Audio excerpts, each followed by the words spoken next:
Thank you very much. And looks like everybody is here for us to get started. Supervisor Crandall will be absent today. And so let's go ahead and begin. It is 9 a.m. It is October 19th, 2021. This is the regular meeting for the Board of Supervisors for the County of Lake. And we will begin with a moment of silence. Does anybody have a moment of silence for us today? So I do know that we had a horrific, unfortunate collision that occurred right around here in Lakeport, where there were 2 people that passed away from the incident and 2 others who were sent to the hospital. And unfortunately, one of the people that passed away was also pregnant with a child. That is devastating. We've all been impacted in some way, shape, or form by accidents happening on our roads. As you can see, there's construction happening on our roads so that we can try and alleviate some of those dangerous areas. But at the same time, I feel that today we need to bow our heads and think of all those impacted by the incident that occurred over the weekend.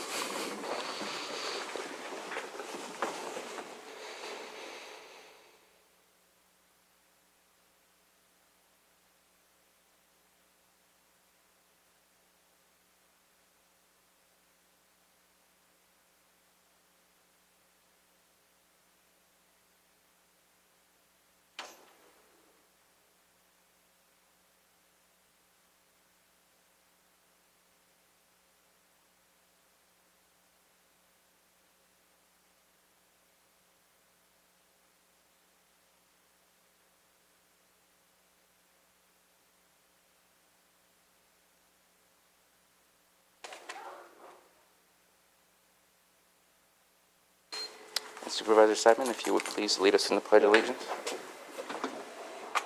I pledge allegiance to the flag of the United States of America and to the republic for which it stands, one nation, under God, indivisible, with liberty and justice for all.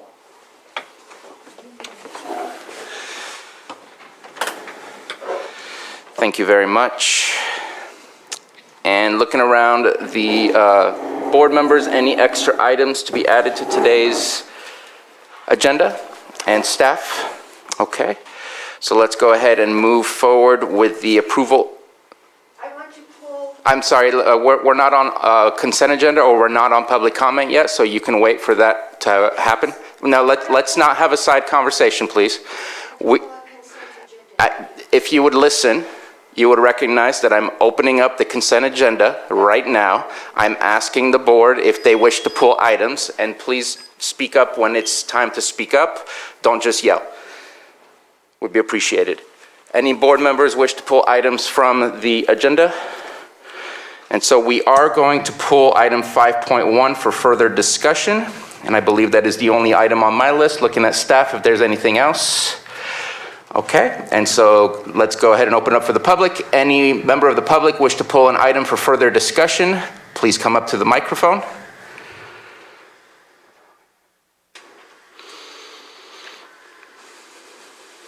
I want to pull 5.12. Okay, we will pull item 5.12 for further discussion. Any other items that the public wishes to pull? And then let me check in on the Zoom room. Again, if you want to raise your hand, dial *9 if you're on a phone, or press the button at the bottom of the screen. And I see we have Carlos Bono. Is this to pull an item from the consent agenda? If not, please put your hand down and we'll get to public comment and any other item that's on the agenda.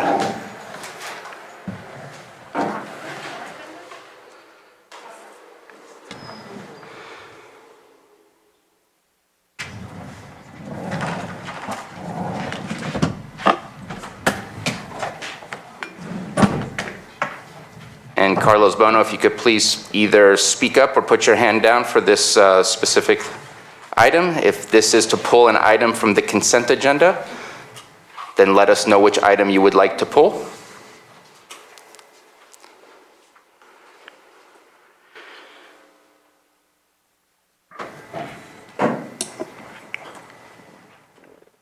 So either your microphone is not working or... Hello, can you hear me? We can hear you and your hand is up. Yes. What item would you like to pull? Well, I'd like to address the Board of... Okay, hold on. This is the second time today.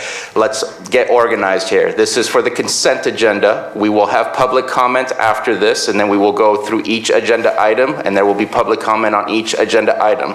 If you would like I to pull an apologize. item, then please do so, or else we will get back to you when the time comes. Thank you very much. Let's go ahead and bring it back to the board for action, other than on 512 and 51. Mr. Chair, I move to approve 5.2 through 5.11. Second. We have a motion from Supervisor Scott, second by Supervisor Simon. Johanna, good morning. Roll call, please. Good morning. Supervisor Simon, Yes. Supervisor Scott, Yes? Supervisor Pyska, Yes. and Supervisor Sabatier. Aye. Thank you. Thank you very much. Let me just take a look at our timed items. Let's go ahead and do our 9:05 a.m. public input. We'll get to those other two items as quickly as possible. But let's go ahead and go with the timed items first. Public input, 9:05 a.m. This is for anything that is not on the agenda today, as each agenda item will have a public comment portion. So go ahead and raise your hand if you're in the Zoom room, or raise your hand if you want to speak here in the boardroom as well. Let's go ahead and start with Carlos Bono. Good morning, Board of Supervisors. I'd like to address the board on schools requiring the safe and effective COVID vaccine.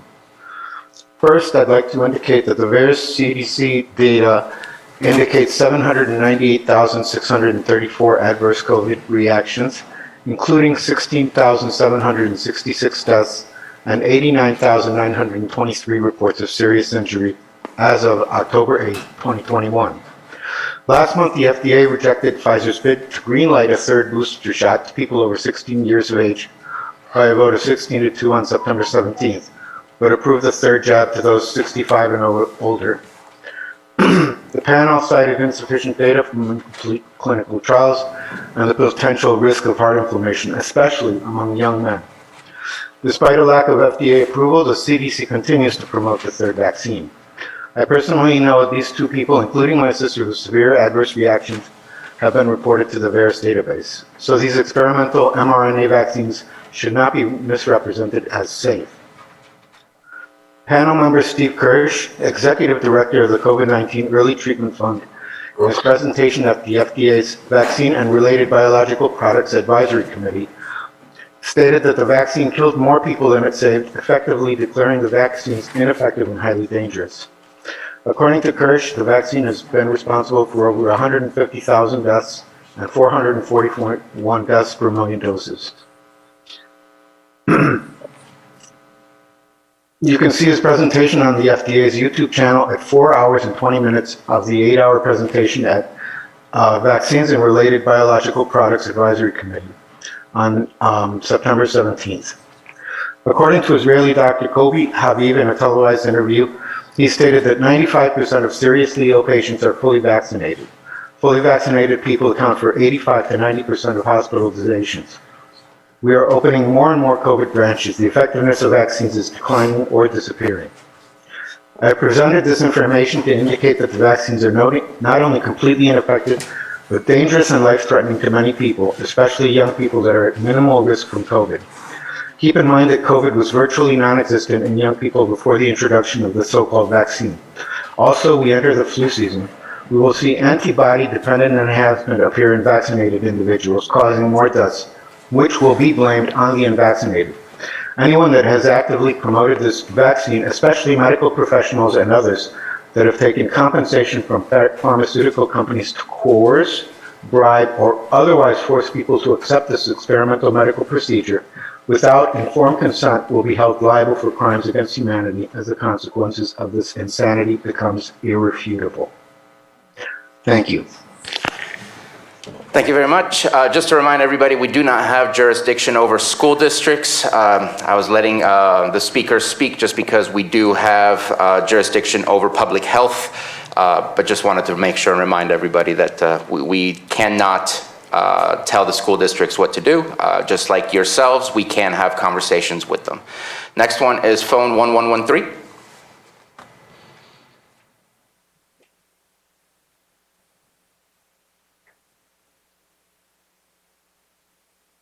Yes, this is Will Tuttle calling. Can you hear me? We can hear you. Okay, good. Yeah, I just again want to emphasize the danger of this path that we're on here with not really properly informing people, whether they're kids or adults, about the consequences of the mandates that are coming from the higher up levels, from the state and the federal department level, than from the international, from the WHO. And there's a tremendous amount of evidence coming out, and a lot of doctors' organizations actually are speaking up and saying that at the local level, we should be protected from these. That people should have the right to travel, the right to go where they want without having to without having to be vaccinated or without being pressured into it. The latest data, for example, coming from Europe, there's a study that was just released that shows that doubly vaccinated 40 to 70-year-olds have lost 40% of their immune system capability compared to unvaccinated people. Their immune systems are deteriorating at around 5% per week. If this continues, then 30 to 50-year-olds will have 100% immune system degradation, zero viral defense by Christmas, and all doubly vaccinated people over 30 will have lost their immune systems by March next year. And so this kind of thing is being found more and more. The people who are getting these vaccinations are having not only micro blood clots in many cases, but also immune system destruction gradually. And of course, that makes it very difficult to link it with the vaccine, which is, I think, something that we really need to take seriously. And so I'm again calling upon the board supervisors to take a leadership role in not merely rubber stamping the kind of directives that are coming down from higher up, but to realize, as I've been saying over the months, that the pharmaceutical industry with its massive wealth, I mean, they've captured these agencies. This is well understood. And we're being forced into something that's devastating to the future of our county and really all of humanity. So please do your due diligence look at some alternative sources of news besides those that are captured by the pharmaceutical medical complex, and realize that the money behind this is devastating to the future of our society. And the final thing I just want to say is that even though we don't know how it's all going to turn out, that I think in the big picture, we have an obligation to each other to move forward in a way that just is not in alignment with And your time is up. the kind of Go things ahead that and we finish saw up. in other. We saw, just like I say, that we saw in other situations where people did not have informed medical consent, and terrible things happened. And this seems to be happening again. Thank you very much. Thank you for your comment. And I see no further hands up in the Zoom room. Any public comment here in the boardroom on anything not related to the agenda? Please come on up to the microphone.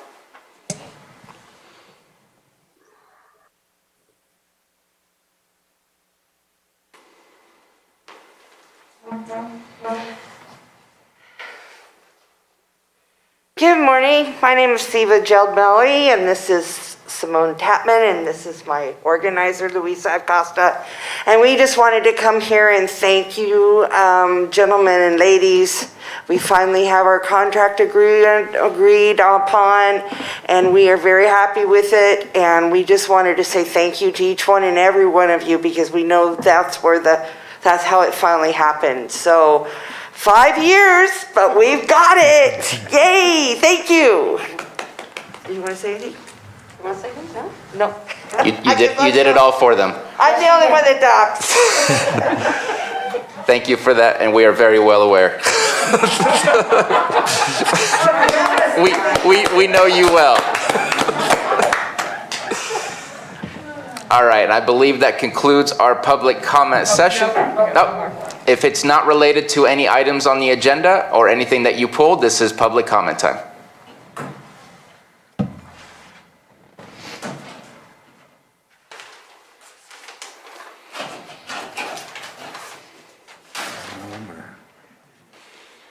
I just want to remind you, you only have 3 minutes.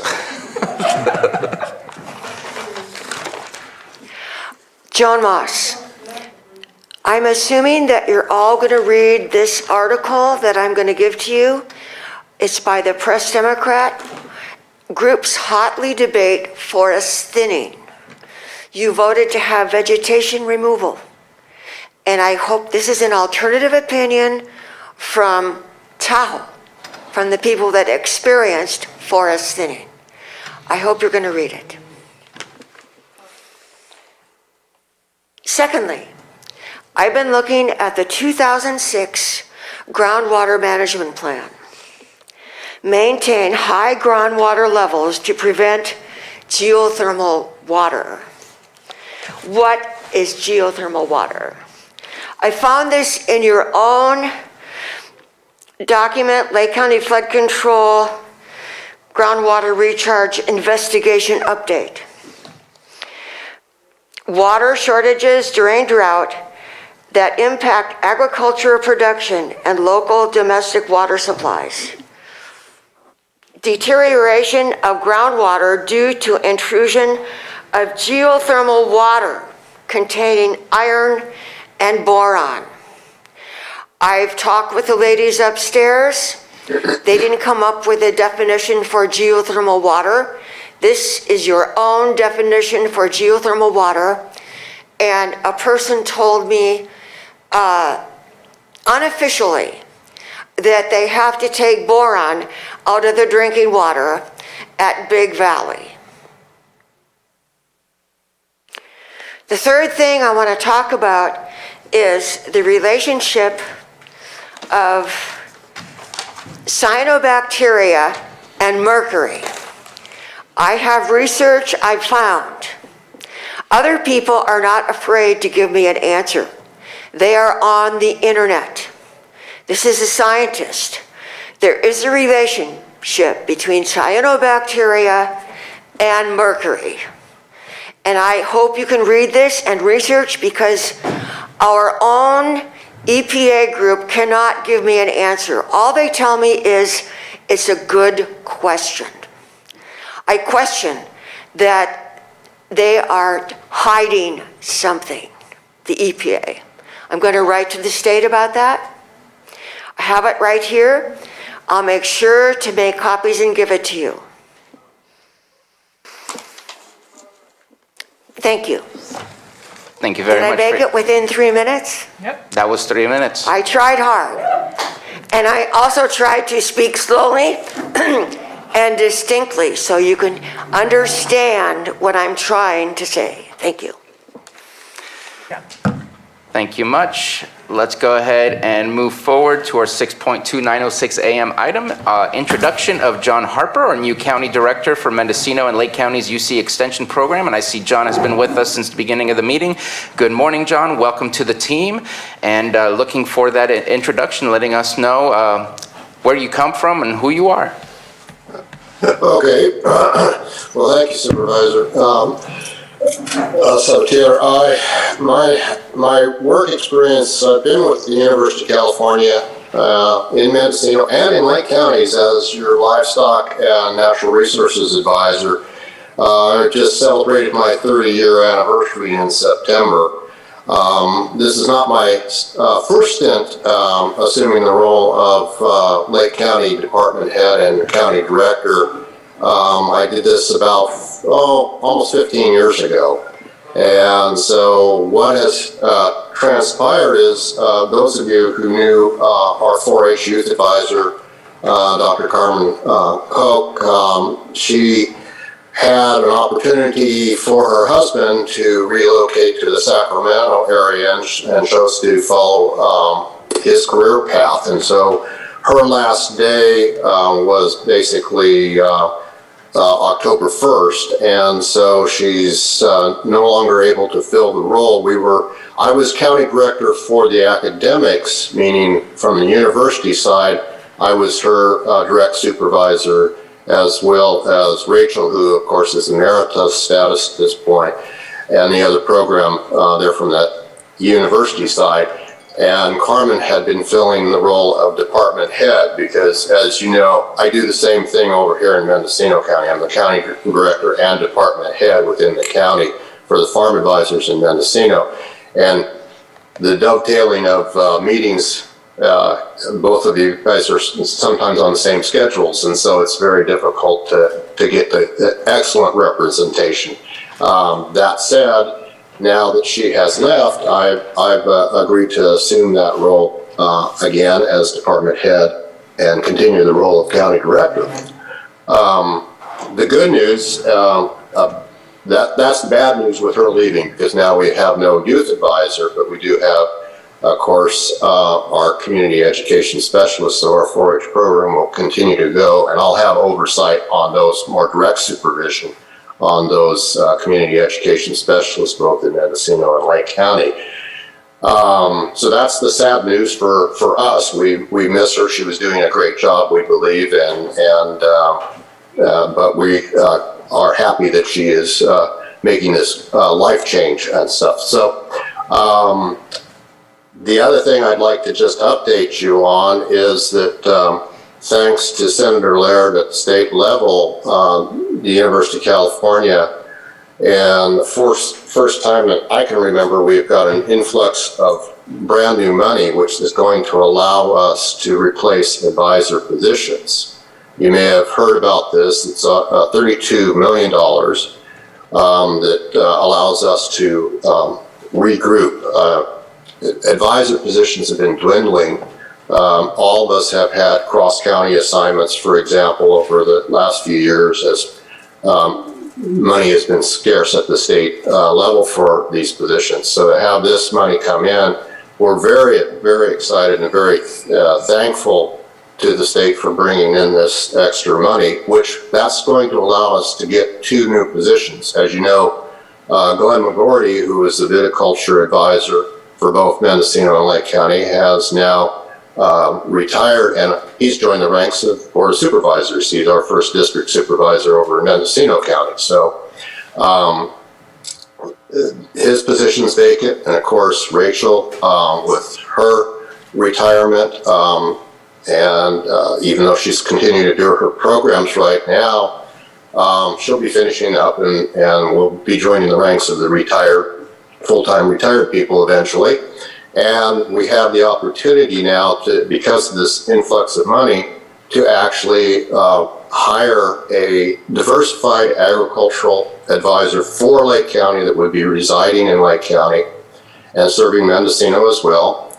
And that person will also have pomology duties like Rachel. So that's really great news for Lake County. And then on top of that, we are also been approved to hire a viticulture systems advisor. Now this advisor is kind of unique in that the similar position as Glenn's down in Sonoma County, that person also retired.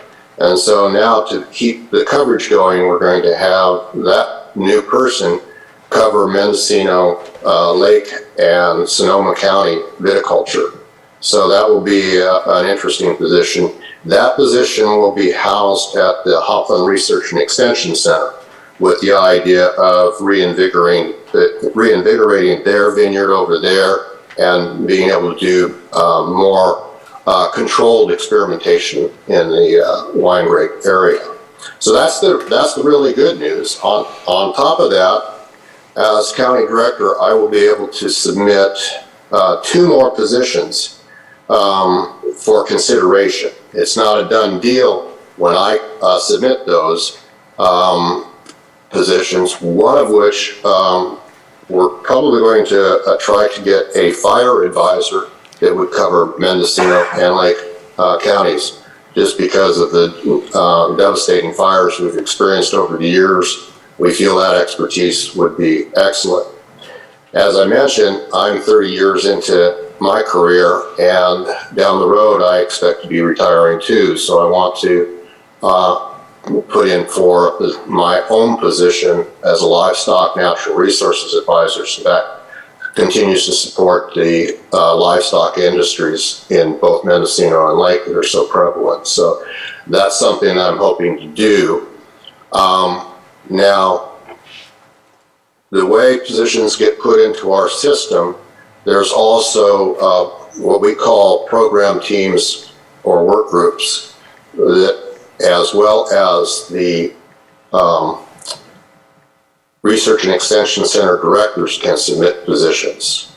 And so in talking with our state 4-H office and their particular program team, they've also identified that our 4-H youth advisor position is one that they would like to support. So we might actually benefit again by getting a third position to the area. So fingers crossed, we can't promise on those because that's a process where it is we submit and make our case for it.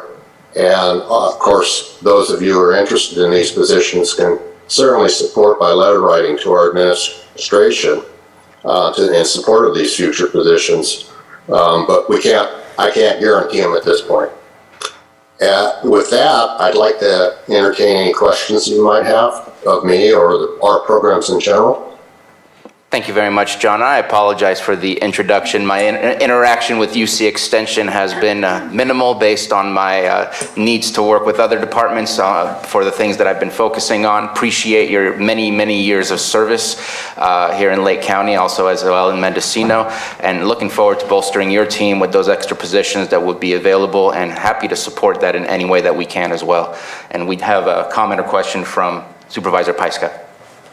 So it's really nice to meet you virtually. I'd like to invite you to our Ag Committee that Supervisor Scott and I sit on. We should be having our meeting sometime next month in November, and the Ag Department will be sending out those invitations. So it would be really wonderful for you to join us for that. It's a new committee that we started last spring, so that we can be advised on all the issues before there's a problem. Certainly. I'd be happy to serve. I will just predicate it, if we can get it on a calendar quickly, that will help, because I'm going to be serving on these search committees for those two advisor positions as well. So, and we're in the process now of me getting set up as department head for Lake County so I can supervise the staff and do all of the necessary reporting and stuff for you. I will be, Carol Hutchinson has gotten me started on the transition so that I'm going to be getting the communications directly through your system too, so that'll be helpful. But Great. As soon as you know, let me know. Yeah, okay. I just had a question about the fire advisor. Supervisor Simon and I are on the Risk Reduction Authority, and that's a lot of the work that we've been doing is reducing risks in our county. And when I'm just wondering what you anticipate that role to look like, and then once that role is filled, we would love to have that individual join us for those monthly meetings as well. Certainly, if we get that position and I'm successful in convincing upper administration that it's a really important need, that position I see will have a twofold position. Obviously, in our system, research is really important, and so our forestry advisor, Michael Jones, has been working in Lake County and examining post-burn activities. He'd be another person that if you don't have him on your committee, you might want to visit with him too, because he's been active in helping establish prescribed burning programs too. But we see this fire advisor as being, an educator, obviously first on fire safety type concerns, but in addition to that, doing additional research on how you might mitigate or prevent some of the catastrophic wildfires. So that's certainly an area. We're also interested in a component that would be cultural fire that we're going to try to write into the position, because our Native American population, as many of you probably know, historically were active prescribed burners, and they did it to be able to encourage the growth of some of the plant material that they were using, like in basket weaving and things of that nature. And so we're hoping that that person will also have an interest in cultural type fire burning programs and stuff too. So, but yeah, that person would be an ideal fit for your committee. Yeah, wonderful, thank you. Thank you very much. Any further comments, Supervisor Simon? I would just follow up with that. If there's any letters of support while you're going for this position, especially for the fire position or any positions you're doing, please reach out to one of us as board members, and that always helps, I think. So if you need something like that, please don't hesitate to reach out, and one of us will sponsor that and get it done. I certainly will, and my philosophy is the Farm Advisor's Office is kind of the open door of the university, and it's unique in that at any time you have an issue or problem, even within your various departments, if there is an opportunity for us to provide assistance, be it educational, be it applied research programs, it's not just the advisors that you see in our counties. We have a network of specialists and other expertise at the various UC campuses that we can tap into and provide you help in finding the right person that can help you. So if I'm contacted with a unique problem, I'll be upfront and honest and say, well, I don't know, but give me some time and I'll see if there's someone else within our system that can help. So just keep that in mind. You've got a great resource. We're very happy with our staff in Lake County. They're very good people that you guys have provided in our budget, and your constant support of our programs has been outstanding through the years. So we do appreciate it, and it's our way of, we're here to help anything that we can, and it's not just necessarily in our immediate programmatic areas. We can tap into the larger group of people that we have our network with. Thank you for that. And no further comments. So before I pass it on over to the public, which I see hands have come down, I'm not sure if that was an accident, but I do want to say I really appreciate the work that the UC Extension does with 4-H. I know for me, 4-H and FFA are some of the best old school programs that create an apprentice type of program to teach people into a career pathway. And it's one of those that we need to continue to support and we need to continue to have here. We are an agricultural community. It just fits perfectly for what we do. And it's been a long lasting program, and hope that it's long lasting in the future as well. And I just add, you have my 150% support. I was in the 4-H program from 9 to 19. And it influenced me on my career decisions. So, I think it's a great program, especially in our rural areas. Absolutely, absolutely. Let's go ahead and open it up to the public. Raise your hand if you're in the Zoom room, if you have a question or a comment, or if you are in the boardroom. And seeing none in either room, so we'll go ahead and bring it back to the board. John, thank you so much for introducing yourself today, and we will be talking soon. Okay. Thank you for having me. All right. Let's go ahead. So today we have some set times for specific hearings that are later in the day. And so I think this is going to give us an opportune moment to go ahead and pick up item 5.1.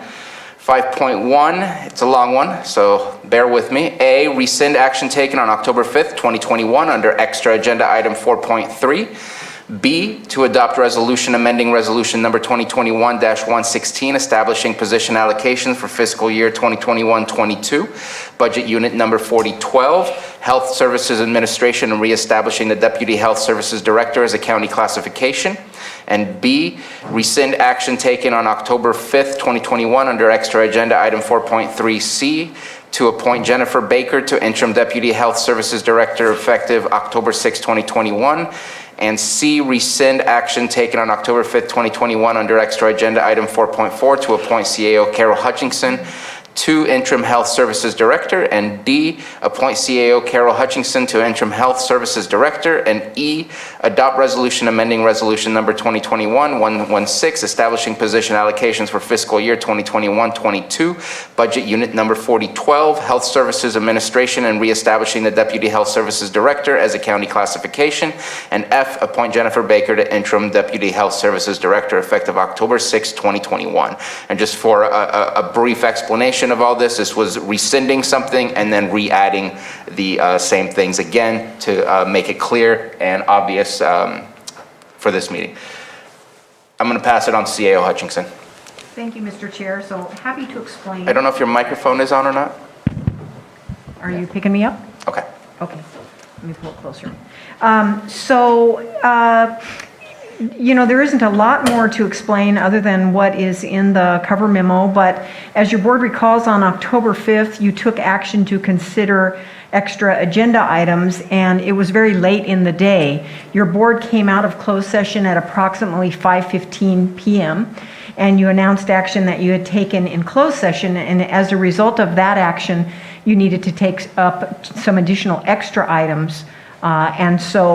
All of that was done after support staff was gone for the day. We weren't able to restart Zoom, and we weren't able to restart Granicus. And so on the advice of council, it was recommended that we bring it back to you when the public can comment on it if they wish to. And so basically what you see before you is proposing to rescind those actions taken on October 5th and take them again today. Thank you very much. Ms. Grant, did you have something to add? Yes, I did want to add, all of that is of course absolutely correct, but everyone realized immediately after that evening that these steps should be taken, and so this has been in the works since the very next morning, just in case anybody had any questions in that regard. I think it's just one of those things when you have a combination meeting via Zoom and in person, and I played a part in that because, to me, the board meeting occurs right here. So my apologies to the board in that regard. But the important thing going forward is it's very clear, transparent, and visible to the public with this item. Thank you for that. I do want to say that there was communication that evening, not necessarily the next day, in order to check in on if we needed to redo this and make sure that it was as public as possible. I know that some of the action that occurred, which created some shifts within the leadership of the department that we were discussing, there has to be a person in that position, so I think that action was absolutely necessary. The rest was in support of those things, and in hindsight, should have been done possibly the following meeting, since that extra item was happening. So this is the communication that we had that evening, and with the decision that today on the 19th, we would go ahead and clear that up, make sure it was in public for both the Zoom room and the agenda. And part of the reason for this is because on the agenda, it says boardroom and agenda. It's not a potential that Zoom doesn't work. No, we want Zoom to work, and there was only one of the two functioning at the time. And so today we are clearing that up. And thank you very much for helping to put this on here so that we can clear it up. Did you want to add more? Mr. Chair, if I can just simply say that you're correct, it did begin that evening. Sometimes the days run together in an odd way. So. Any comment or question from the board? All right, thank you very much. Let's go ahead and open it up for the public. Any comments? Go ahead and step up to the microphone, please. And if you're in the Zoom room, please raise your hand and we'll call on you when we get to you, or dial *9 if you're calling in via telephone. Joan Moss, there was a meeting in which a lot of votes were taken and a lot of decisions were made, but there was no money figure for the salaries. And just for propriety's sake and public's sake, when you change positions and you appoint people, I'd like to know how much money they're going to make per year. I want to know what their salaries are going to be and what the salary was. And you might not be able to spin it out right now, but maybe by next week. Thank you.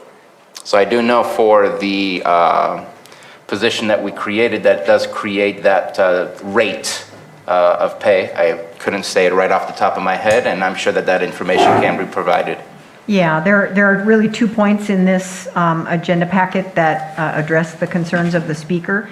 The salary for the Deputy Health Services Director classification is established upon your board taking these actions if you do that today. And this was a class that had been used in the past but not recently, and so it's being brought back. And then as far as the interim health services director, there is no change in salary for that. The CAO is doing that at the CAO salary. Thank you very much for that. And I see no further hands up in the boardroom and no further hands up in the Zoom room. And so let's go ahead and bring it back to the board for action. And I think they're going to be looking at Ms. Grant to help them out if they have to do 10 of these motions, or can we rescind all actions and then approve all actions? Is it possible to do it that way? Let me see here. Well, I think you should begin with the... Microphone, please. I think you should begin with the resolution. If you go to the bottom of the page of the cover memo, you'll see the first of the actions. Oh, that's the rescind action? Yeah, which is the Sorry. resolution. Okay. Yes. So if you would, if whoever is making the motions could just start with A, so it would be a motion to do No, what A says. Just adopt the resolution rescinding. It's a resolution, is it not? Or you don't have a resolution for that? We're rescinding that I'm one sorry. and adopting a new one. Okay, my apologies. So it would just be a motion to rescind the action taken on October 5 under the extra agenda item 4.3B. I move to rescind action taken on October 5th, 2021, under extra agenda item 4.3. Good enough. Second? We have a motion from Supervisor Simon, second by Supervisor Pyska. Roll call, please. Okay, Supervisor Simon, Yes. Supervisor Scott, Aye? Supervisor Pyska, Yes. and Supervisor Sabatier. Aye. Sorry about that. Thank you. So the second one is the motion to rescind the action under extra agenda 4.3C as described in the staff report to your board this date. So moved. Second? Motion by Supervisor Simon, second by Supervisor Pyska. Roll call, please. Okay, Supervisor Simon, Yes. Supervisor Scott, Aye? Supervisor Pyska, Yes. and Supervisor Sabatier. Aye. Thank you. Okay, Mr. Chair, I move to rescind action taken on October 5th, 2021, under extra item agenda 4.3. 4.4. Oh, okay, I apologize. 4.4, to appoint CAO Hutchinson to interim health services director. Second? You have a motion from Supervisor Simon, second by Supervisor Pyska. Roll call, please. Okay, Supervisor Simon, Yes. Supervisor Scott, Aye? Supervisor Pyska, Yes. and Supervisor Sabatier. Aye. And now we're putting him back in. Okay, Mr. Chair, I move to appoint CAO Carol Hutchinson to interim health services director effective October 5th, 2021, with no change in salary. Second? Motion by Supervisor Simon, second by Supervisor Pyska. Roll call, please. Okay, Supervisor Simon, Yes. Supervisor Scott, Aye? Supervisor Pyska, Yes. and Supervisor Sabatier. Aye. Thank you. Mr. Chair, I move to adopt position allocation resolution to reestablish Or the... just, I think you just offered the resolution. Oh, okay, I'll just offer the resolution. Described in recommended action sub E of the staff report. So moved. Okay, Supervisor Simon, Yes. Supervisor Scott, Aye? Supervisor Pyska, Yes. and Supervisor Sabatier. Aye. Thank you. And last one. Okay, Mr. Chair, I move to appoint Jennifer Baker to interim deputy health services director effective 10/6/21. Second. Motion by Supervisor Simon, second by Supervisor Pyska. Roll call, please. Okay, Supervisor Simon, Yes. Supervisor Scott, Aye. Supervisor Pyska, Yes. and Supervisor Sabatier. Aye. Thank you. Thank you very much. Thank you, Supervisor Simon, for taking those on. And let's go on to item 5.12. We do have a 9:30 item, are we not? And our 9:30 folks are here, Mr. Yeah. Chair. Oh, I am so sorry. I somehow skipped right through that. I apologize for that. Mr. Wilson, I apologize. Consideration of a report from Bruce Wilson, Executive Director of the Workforce Alliance of the North Bay. And Supervisor Simon, you sponsored this, if you want to introduce it. Yeah. Obviously, welcome, Bruce, and whoever else you have attending today, but I want to thank you for coming to our meeting. I know hopefully what we can do is have this, oh, there you are. Didn't even recognize you in the mask, Bruce.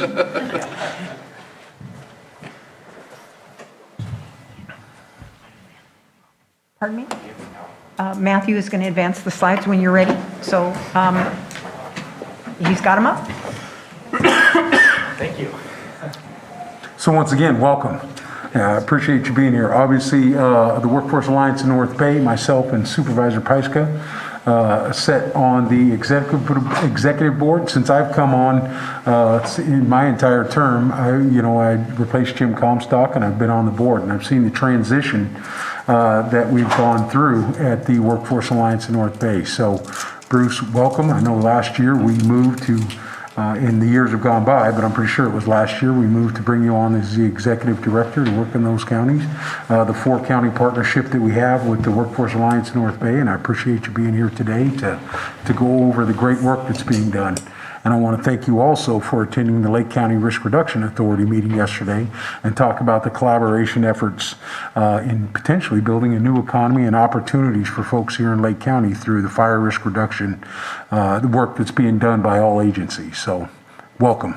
Thank you. Thank you, Supervisor Simon, Supervisor Pyska. It's great to see you guys again. As Moke, as you were saying, both you supervisors, Pyska and Simon, serve on the governing board of the Workforce Alliance in the North Bay. Chair Sabatier. Perfect. Good morning, and members of the board. Very happy to be with you here today to just give an update on the workforce. A lot's been going on in the workforce and the economy. No surprise to you, but it's nice to check in and see where opportunities might be. Sometimes always looking for threats to the economy or to the labor force as well. So my presentation this morning, I'm going to touch on just some very, very basic demographics about the labor force. I have Christy Gard here today. I'm very happy to have Christy. Christy's our program director for all of the North Bay counties, and she has a wealth of experience and years of experience running Workforce Innovation and Opportunity Act programs. So as you know, or may know, the Workforce Alliance of the North Bay this year went through a competitive procurement process that led to a new operator for our career programs. So over the course of the first quarter of this year, since July 1, Christy and her team, her national team, really has been doing a lot of work to transition our employment and training system, essentially from yesterday into today and long into the future. So Christy's going to talk a little bit about what that system looks like and what you can expect for your communities. So with that, again, thank you. And if you could advance the slide, give just a little bit of background. So as Supervisors Pyska and Supervisor Simon knows, the Workforce Alliance of the North Bay is a joint powers agency. It's a joint powers agency between this Board of Supervisors and the Board of Supervisors in Marin, Mendocino, and Napa. So that occurred over the course of really some time ago. First, it was Napa Lake that formed a joint powers agency, and then that was in 2012. And then in 2016, Mendocino and Marin County joined that Joint Powers Agency. So we're a rather large, geographically diverse workforce development area. We're one of 45 in the state of California. And we are, as the map conveys, very regional. So workforce boards can be as small as a city or as large as an entire state. We're larger than about 14 other state workforce development areas throughout the United States of America. Our priority industries include healthcare, advanced manufacturing, which includes wine, local government, and hospitality and tourism. And again, I'm going to take a little deeper dive into Lake County demographics. This was really interesting to me, but I had to look a lot closer. Sorry for how small the writing is, so I want to walk you through it a little bit. Interesting, the Lake County unemployment rate is not much lower, but lower than the state of California. If you go down to the left-hand side, that's our labor force breakdown. And that essentially tells us how many people are in the community versus how many people are in the labor force. And if you keep going through that, it gives you your those that are unemployed, etc. So the population being 64,000, again, it's hard to read, but the labor force is above 28,000. What's interesting is that line chart on the far right. So the labor force participation rate in Lake County has, by the looks of this chart, in May and June, starting to tail off a little bit in July, which is the far right, came screaming back. So those that were not actively in work in May and I would say, January even, really just everybody that could work and came screaming back in Lake County. Now this chart is a lot different than what you see in some of our other counties, in that you didn't see that jump so high in those months. Having said that, so again, if you look at that access point, the June labor force participation rate was higher than the pre-pandemic average rate. So on the far left, the left from the mid of that chart to the left, those are your average labor force participation rates in Lake County. And again, what we saw was people really wanting to get back into work once we started relaxing the pandemic. The reason why I'm underscoring that quite a bit is because that's different than what we have been seeing on the national trend and even within our own region.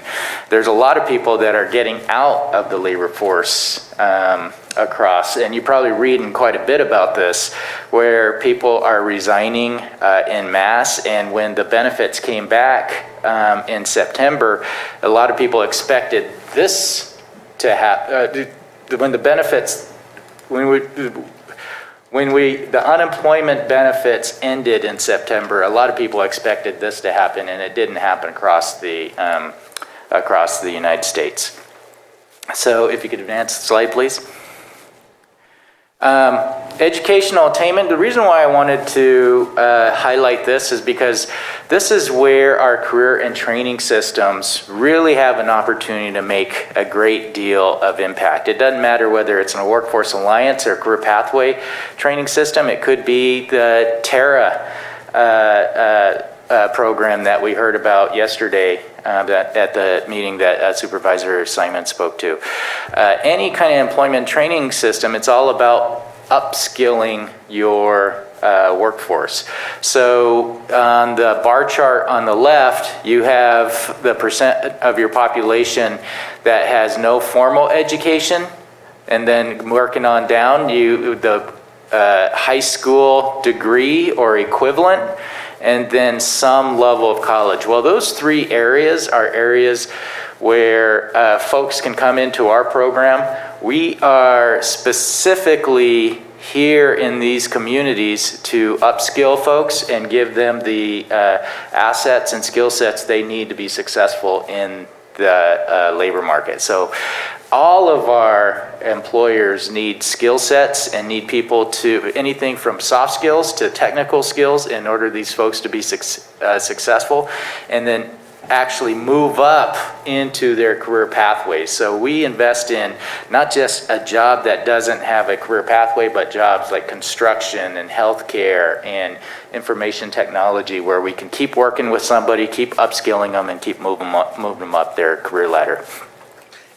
Just a point of clarification, you're looking at only the labor force and breaking it down, because I know that those numbers don't quite match like the census, which would be the entire population, correct? These do pull from the census. So educational. No, but I mean, I'm counting the population, and I don't believe it adds up to 64,000. I believe it adds up to the labor force. Is that correct? Or approximately? I think, okay, when Christy talks, I'll take a second look at that just to confirm. Okay. So thank you for highlighting that. But I think you are correct. I just want to confirm that. Okay. Advance the slide, please. Again, I'm sorry for this, but you'll be getting these numbers after the presentation. So this is just a look at what the employment by industry looks like, and really what I wanted to highlight were those two pie slices of the pie on the bottom.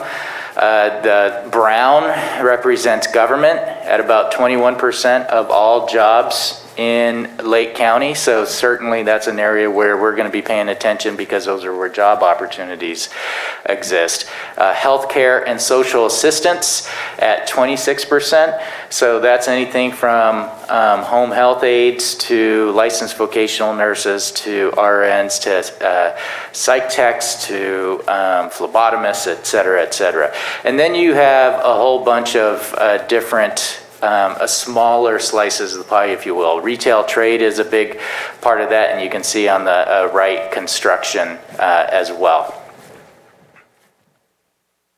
Going, please. This is just we wanted to give you some actual numbers with regard to how many people are holding jobs in each one of those slices of the pie. So again, healthcare and social assistance with the largest slice of the pie, and it represents almost 5,000 jobs. Government represents almost 4,000 jobs. And again, we go through this and we're looking at where the job opportunities are, where the growth is, and that's where we tend to target our resources because we want to get people into those vacancies. Keep going, please. Earnings by industry. I'm just going to highlight a couple of items here on the top, the left, so to speak. You see a large slice of the pie, and that from an earnings standpoint, that's your utilities, and that's likely like Calpine. And then everything else is pretty much evenly distributed. But let's take a look at what those earnings actually look like, given that this is so small here. If you can advance the slide. So the utilities industry average earnings per worker, it's not a large, if you compared it to the earlier slice of the pie, the utilities industry doesn't represent a whole bunch of jobs, but it sure is a well-paying industry. Management of companies, 84,000, information technology, almost 80,000, government, about 75,000, and you can see the types of industries that you have in the community and the average pay per worker. Very important information to know from an economic development standpoint. And then so we're going to shift a little bit to how our system responds to the information that you just saw. So how do we move people through our employment and training system, having them hook up with career counselors, and what happens when that occurs? Christy. Hello. My make sure my mic is working. Thank you for having me here today. So Christy Gard with the CareerPoint Center, and CareerPoint is your local center where the training and job search happens. And so what we're focused on is this demand and supply. The demand for employers to bring workers, or the demand, pardon me, the demand are the employer services. That's where our employers are. That's one of our customers that we focus on.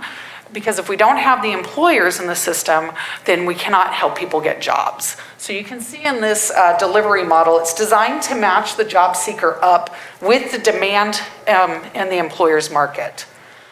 So basically, I'm going to go through kind of how we provide those services, but as a flow need. So we're looking at our employers and we're doing outreach and engagement. We're assessing their needs. We're identifying the skills gaps with the potential employees or the talent that they're seeking. And we're helping to source out those jobs and find qualified or upskill talent within our local industry or our local area in order to meet the demand of the employers. On the job seeker side, we're out there outreaching to job seekers, letting them know which positions are available, what type of industries are open. We're assessing their skills. We're helping them build confidence and prepare on a soft skill level. And we're training them in order to match them with the opportunities that are available within our community. Can you advance the slide? So how do we do that? So most people understand that when we work with employers that we're outsourcing to employers. We're recruiting for them. We're doing job fairs, hiring events. We're posting jobs in the system. We're doing job matching. What most people don't understand is that we actually have training enhancement opportunities available also. So we can provide on-the-job training. We can match our local talent with an employer and they don't have quite the skills that they need, and we can help them obtain those skills so that we have qualified talent. And you can see under training enhancement, work experience opportunities, customized training and apprenticeship programs. I will talk later about LinkedIn Learning. The other opportunities we have are reemployment. When employers are having a difficult time economically, we can help provide rapid response, workshops, placement assistance, and those types of services to help them retain their employees or help the employees find new positions if necessary. We provide assistance with retention. Retention is important with our employers. If they can't retain, it costs a lot to train people, so we want to help them retain their employees. Employee satisfaction surveys, helping them understand how to coach employees to make them better, more effective employees. And then information and research. Anytime you hear we hear customers complain all the time about wages are not what I need. So just giving the information out there to the employers about what it costs to live in our communities, how you can train and effectively retain an employee and offer them a higher wage in order to stay, and it actually costs you less. Labor market information and industry trends. The outcomes that we're looking for is employers that are linked with qualified talent and they're retaining their employees. It's a win-win on both ends. Will you advance? Okay. Great. On a job seeker aspect, this is kind of the flow. So we have, we're going to start on the left, talent engagement and planning. During this, we're doing outreach, triage to figure out what our job seekers need, plan development and referring to partners or agencies within the community that can assist them to remove barriers so they can become employed. The outcome in this area is that either job seekers are finding sustainable employment really quickly, or they're being referred on so that they can continue their pathway to find employment. Then they'll move to talent preparation. This is where our career counseling, coaching, labor market information, workshops, including our LinkedIn Learning. We're helping the job seekers get skills to obtain jobs and retain jobs. Retainment is important when we're doing this, and supportive services. The outcomes in this area look like job seekers getting jobs, or they're getting connected again to more services to help them with either talent development, preparation, or other in-depth barrier removals. Talent development, this is where we're going to come in and we're going to help increase basic skills. We're going to give them the tangible skills that they need in order to find a job. It might look like medical assistant training or truck driver training, depending on the individual's needs. We're helping them one-on-one develop an individual employment plan. How does it look for me to obtain my goals? We're aligning those goals with career pathways and in-demand occupations that Bruce had mentioned before. So we're really targeting those growth aspect opportunities. We're providing the on-the-job training opportunities and such. Here, our outcome for talent development is that the job seekers have the skills that are in a demand and they're connected to high-wage, sustainable jobs. It's all aligned with their skills and their abilities. That way, there's that retainment aspect. So we move back to that.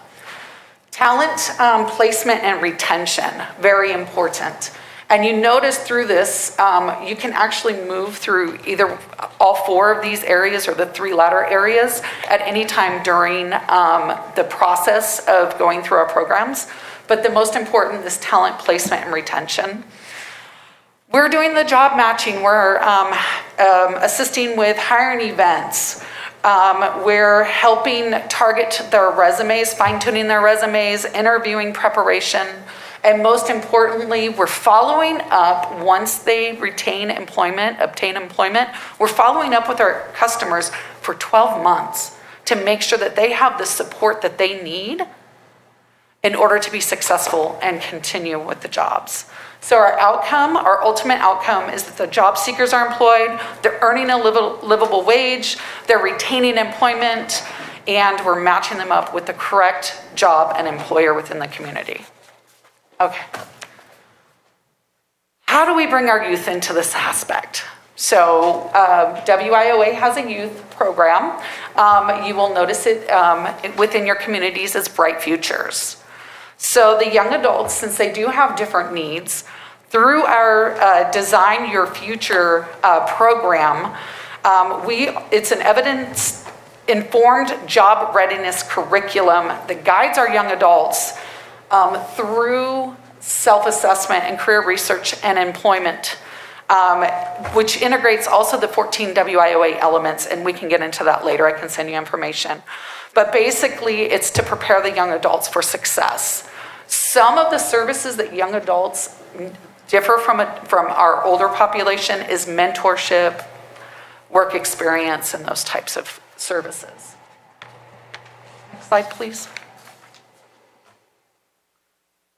One of the value-added services that have been brought to Lake County and all of the communities that we serve through Equus Workforce Solutions is LinkedIn Learning.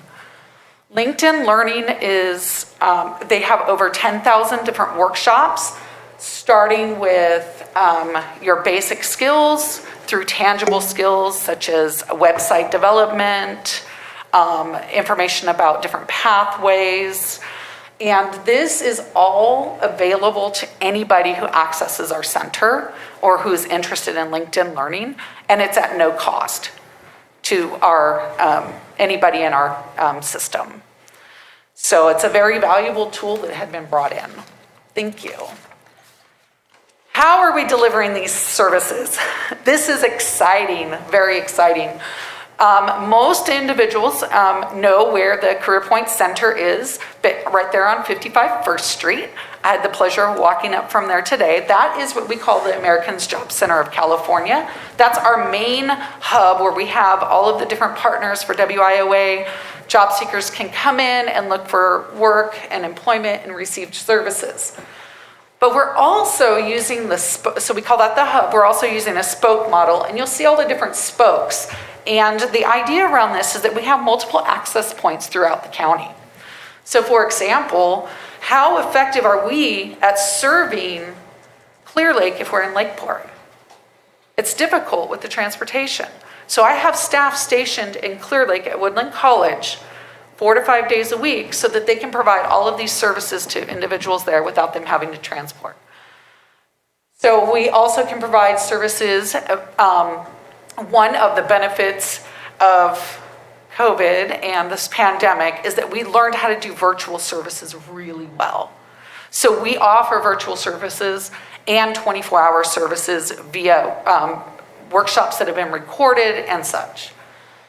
And then we can also have a pop-up location. And this is where it's important to know within our communities, and especially you as representing your communities, if you know of an area where people are looking for work, or there's an event that's happening, or you're finding the services are needed there, I can send staff to that location and we can have a career center there and we can schedule those times. All right.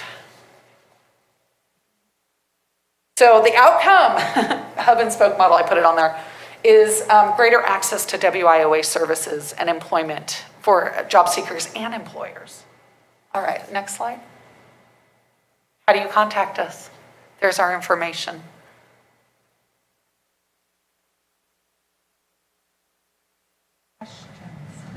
I'll just say this. I'd like to underscore that what Christy just presented is a very rich set of services trying to move people that don't have opportunity out in our communities, to hook them up with a very trained and knowledgeable counselor about the economy.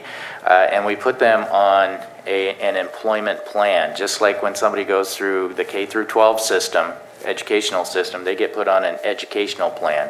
We do the same thing. We work with them one-on-one, and we move them through the system that Christy just mentioned. And then the other thing I'd like to highlight is the hub and spoke model, because that's where we could use your help. We don't want anymore to come up with a brick and mortar location and just force everybody to go to that location. This is a very geographic difficult county to a certain extent. There's a big lake right in the middle of it. And as much as possible, if we can work with our partners, social services, and start setting up and sending our staff to different parts of the community to make sure that everybody has access to our services, that is a key outcome. And the final thing is, different things have come up in the past, like the Employment Development Department leaving. When Christy mentioned the comprehensive one-stop center, that hub in the middle, it's critical that all of our mandated partners come together and work together as we are trying to move people through their employment journey, if you will.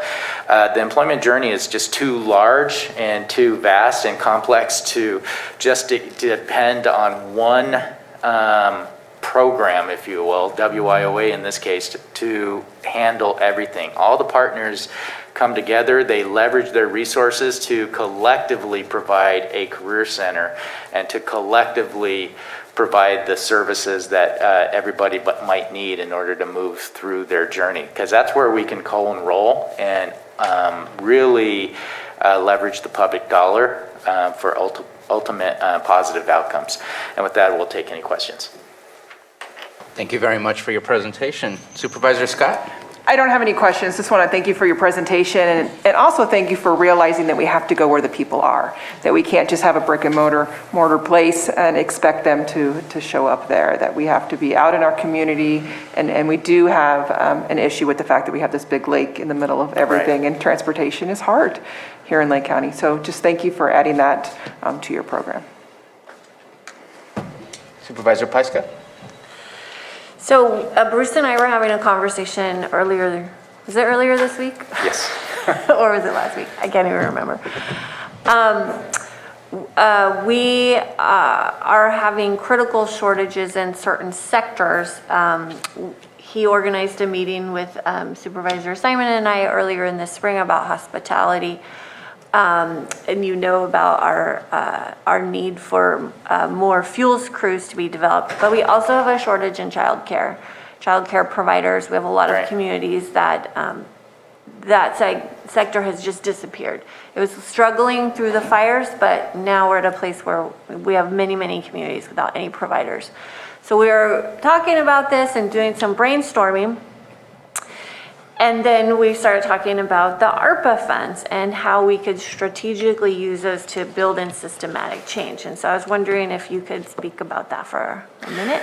Right, I mean, I do think that there are opportunities and there is a role for workforce development in this arena. So some of the things that has just come up in my mind is, one, you saw that pie chart, healthcare and social assistance was the biggest, that's where the most people are employed. And so we're taking a deeper dive at that because there's a lot of transferable skills in that arena. So in the workforce development, I can look at skill sets from occupation to occupation and see what other kinds of industries need those same skill sets, because in this sense, you can consider yourself resource rich almost to that level. And also from the standpoint that there's a training system that is training folks in healthcare and social assistance. So from healthcare and social assistance to childcare,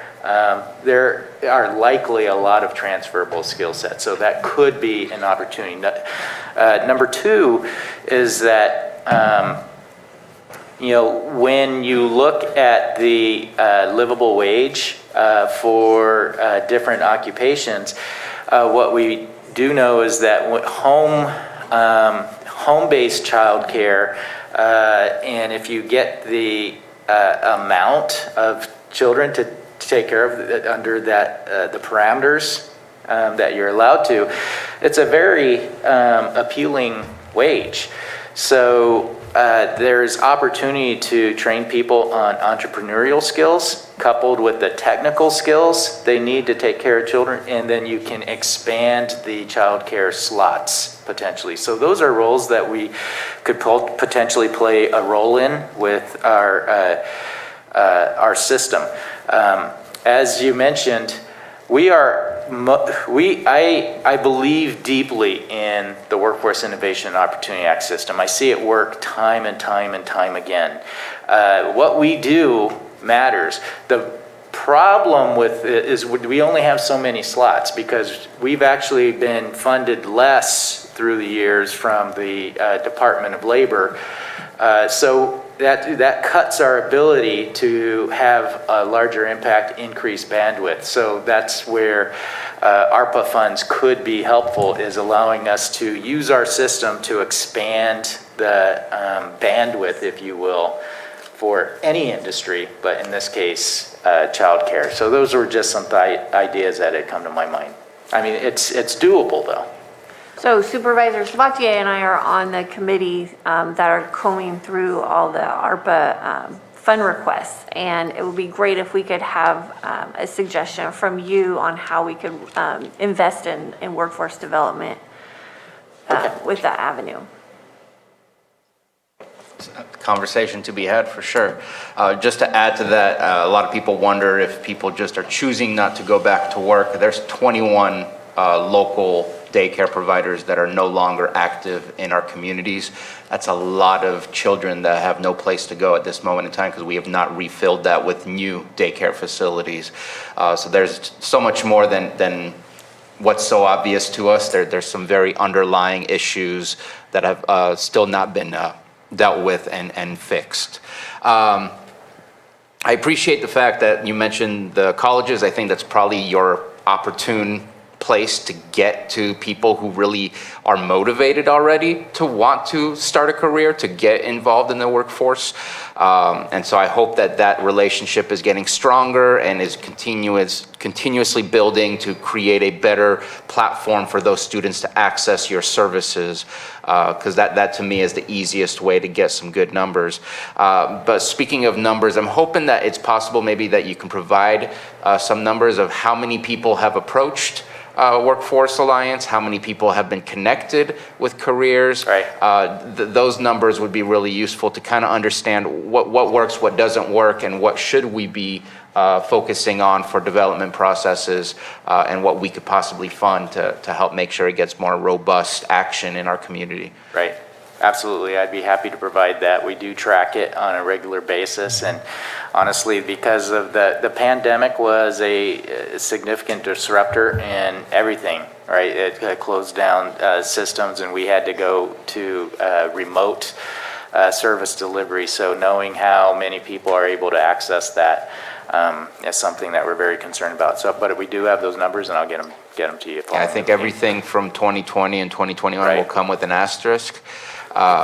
And we need to kind of look at a larger data point rather than just that data point, because they might be an anomaly, or it may have been exactly what it was before, depending on how it was impacted by the pandemic. There was one other comment I wanted to make. You and I had talked a while back about the ability to pay 50% of an employee's wages. How much of that is being utilized within the county right now? Is that program still available? Because I think that's a great connection to an entrepreneur who's trying to start a business, to be able to alleviate the stress and pressures of paying all the wages for employees to help them be successful, if that's something that is being connected with you guys at all. Well, I'll say this, you're speaking to our on-the-job training program in particular. And we have several different, a menu of services. We also have work experience programs where we pay more than that for a shorter amount of time. But the on-the-job training program is something that we do try to let our businesses know that we believe that it reduces their cost of doing business. But at the end of the day, it is a training program, and what we're paying the business to do is to train a person on the job, and at the end of that training period, whether it be 3 months or 4 months, et cetera, that person would get hired. So we see them no different than a community college in that case, because they're beginning the training they need to have a very successful career. Right. It's a very rich opportunity. I see it as an opportunity, absolutely. And even that short term doesn't mean that it's, okay, well, we can't use it, it's only short term. It's still helpful, and it also offers opportunities for the future as well. Right. And just to let you know, I did look up the percentages that you shared, and the only reason that I was asking that is because it said 30% high school diploma, and I was like, that's got to be way low. Right. Everything after that is added together, and just want to make sure that the public recognizes we're at 85.5 or 85.9% of high school diploma, not 30%. What it said, that I've never seen it displayed in such a way, and it just kind of shocked me. I was like, we're saying 30% high school diploma rates. So that was one of my reasons for asking. And the population they were looking at is only 25 plus. Because I found the exact numbers that you shared, and it said it was for 25 plus, hence looking at the workforce. Okay, I was feverishly trying to look at that information as well. Yeah. So just wanted to clear that up before we move forward. Thank you for doing so. Any further comments? Go for it. Yeah, just, like I said, when I came on the board, I was put on the Workforce Alliance North Bay. The former supervisor was on there. And so when we started talking about, the future of Lake County, we talk about our Vision 2028, and what we're talking about here is growing that workforce. Hospitality industry, food and beverage, obviously you see up there government opportunities and jobs, and the medical industry, all those things. But if we are going to reach those goals that we have set for ourselves here for the Vision 2028 to really become a destination resort opportunity here back in Lake County, like it was, in the early, 100 years ago or so, like everybody always talks about, and we have that real opportunity. We've done a great job of establishing the ag industry and others, but we need that workforce for the hospitality, for the hotels, and the other things that we're going to be building here in the future. And we just want to continue that great work and making sure that our businesses understand some of the programs that were offered today. And thank you for putting your contact information up there, but we'll continue to educate and do the outreach that we need to do to help build the future workforce for Lake County, because it's only getting brighter each year, and this is a real important part how we move forward with it. So, and I'm excited, as you were talking about, the daycare. But like we talked about yesterday at the Lake County Risk Reduction Authority, the opportunity for the vegetation abatement, the other fire crews, those types of things bring work here in Lake County. Just as Bruno was our chair said, we have 85% of the folks that graduate with a good high school degree. They may not want to go on to college, but there are opportunities now over the next decade with climate change and other things to build a new industry in Lake County that gives those folks the opportunity to take care of their families and to not, be worried about, hey, I just graduated high school, but here's a great work opportunity that we can provide in Lake County.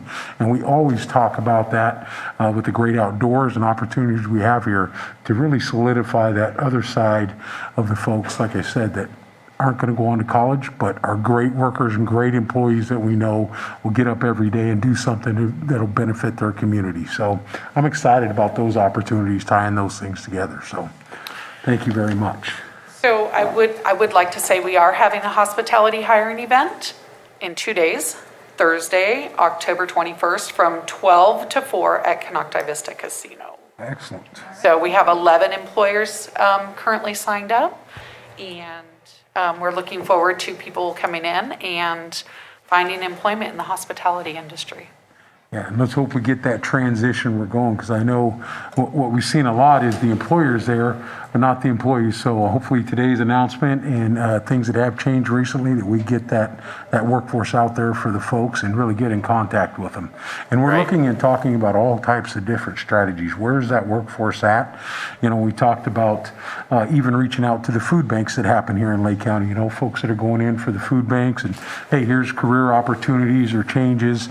We had talked about at our board meetings, that's, when we talk about getting out to the community and going where they are, we know that the folks that are going there to the food banks and other things, which is a great program, but there's opportunity to hopefully grab somebody and say, hey, what's going on? Are you looking for, employment? Are you looking at changing your career? Real good place to look for folks that might be seeing some challenges right now that they've never experienced before. So excited about those conversations. Anytime you, any of the board members see an opportunity for us to be at, I really encourage you to reach out to us and let us know, and we'll get out there. And then I'll finish with this as, we are a business-driven board. We are currently looking for private sector board members for our lake advisory, and I know you guys are all very well connected, and if you could recommend any private sector business members to serve on our board that might be interested in workforce development, we'd love to get them tied into our programs. Awesome. Thank you for that. How many individuals would you be looking for? We would take up to 5 individuals right now. So one from each district? That would be Absolutely. perfect. So we each can find one for you? That would be wonderful. Okay. That seems- Just gave you some homework. Yes. If there's no further comments or questions, let's go ahead and open it up to the public. I see we have a hand up in the boardroom. Again, in the Zoom room, put up your hand or dial *9 if you're on the phone, and let's go ahead and start in the Zoom room. Boardroom, sorry. I'm looking right at you and I said the wrong word.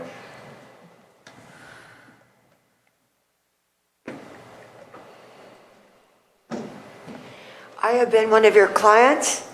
I'd like to know when the first floor EDD is going to be open to the public.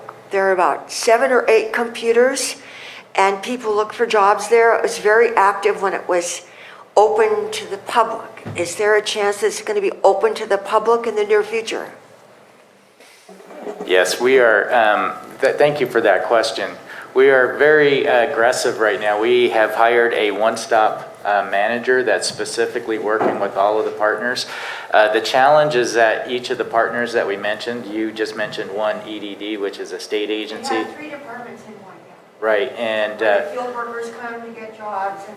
exactly, and they all have their own policies. So what we're trying to do is make sure that we come to a consensus on opening that front door, which we expect to happen as early as next month. Thank you. Yep. Thank you very much. Any further comments in the boardroom and in the Zoom room? I know I saw a hand up at one point. It's gone. And we'll bring it back to the board. Thank you very much for your presentation. Keep up the good work and trying to keep getting our people employed. Happy to see that we're doing better than the state. Let's keep that competition going. Yeah, I like it.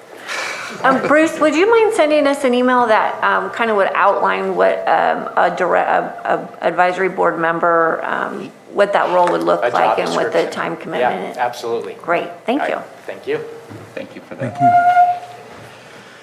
So it is 10:30, perfect timing for our item 6.4, hearing on account and proposed assessment for the property located at 6814 Hammond Avenue, Nice, California, APN number 031-071-46, property owner Steve M. DeFilippis. Come on up, Michael, we'll have you which location you prefer. Is there somewhere I can put my PowerPoint? Yes. Sam, if Michael's going to use his own PowerPoint, can you help?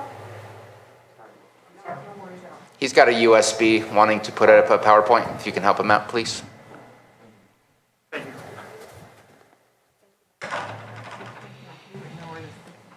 Kind of.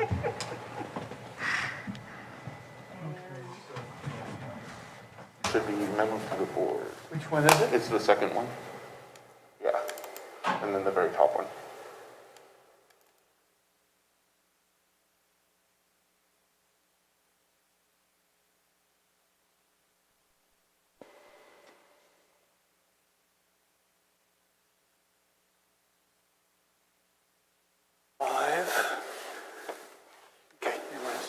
And then you're gonna need to share your screen from Zoom so that everyone else in Zoom can see, because right now it's only on the projector screen.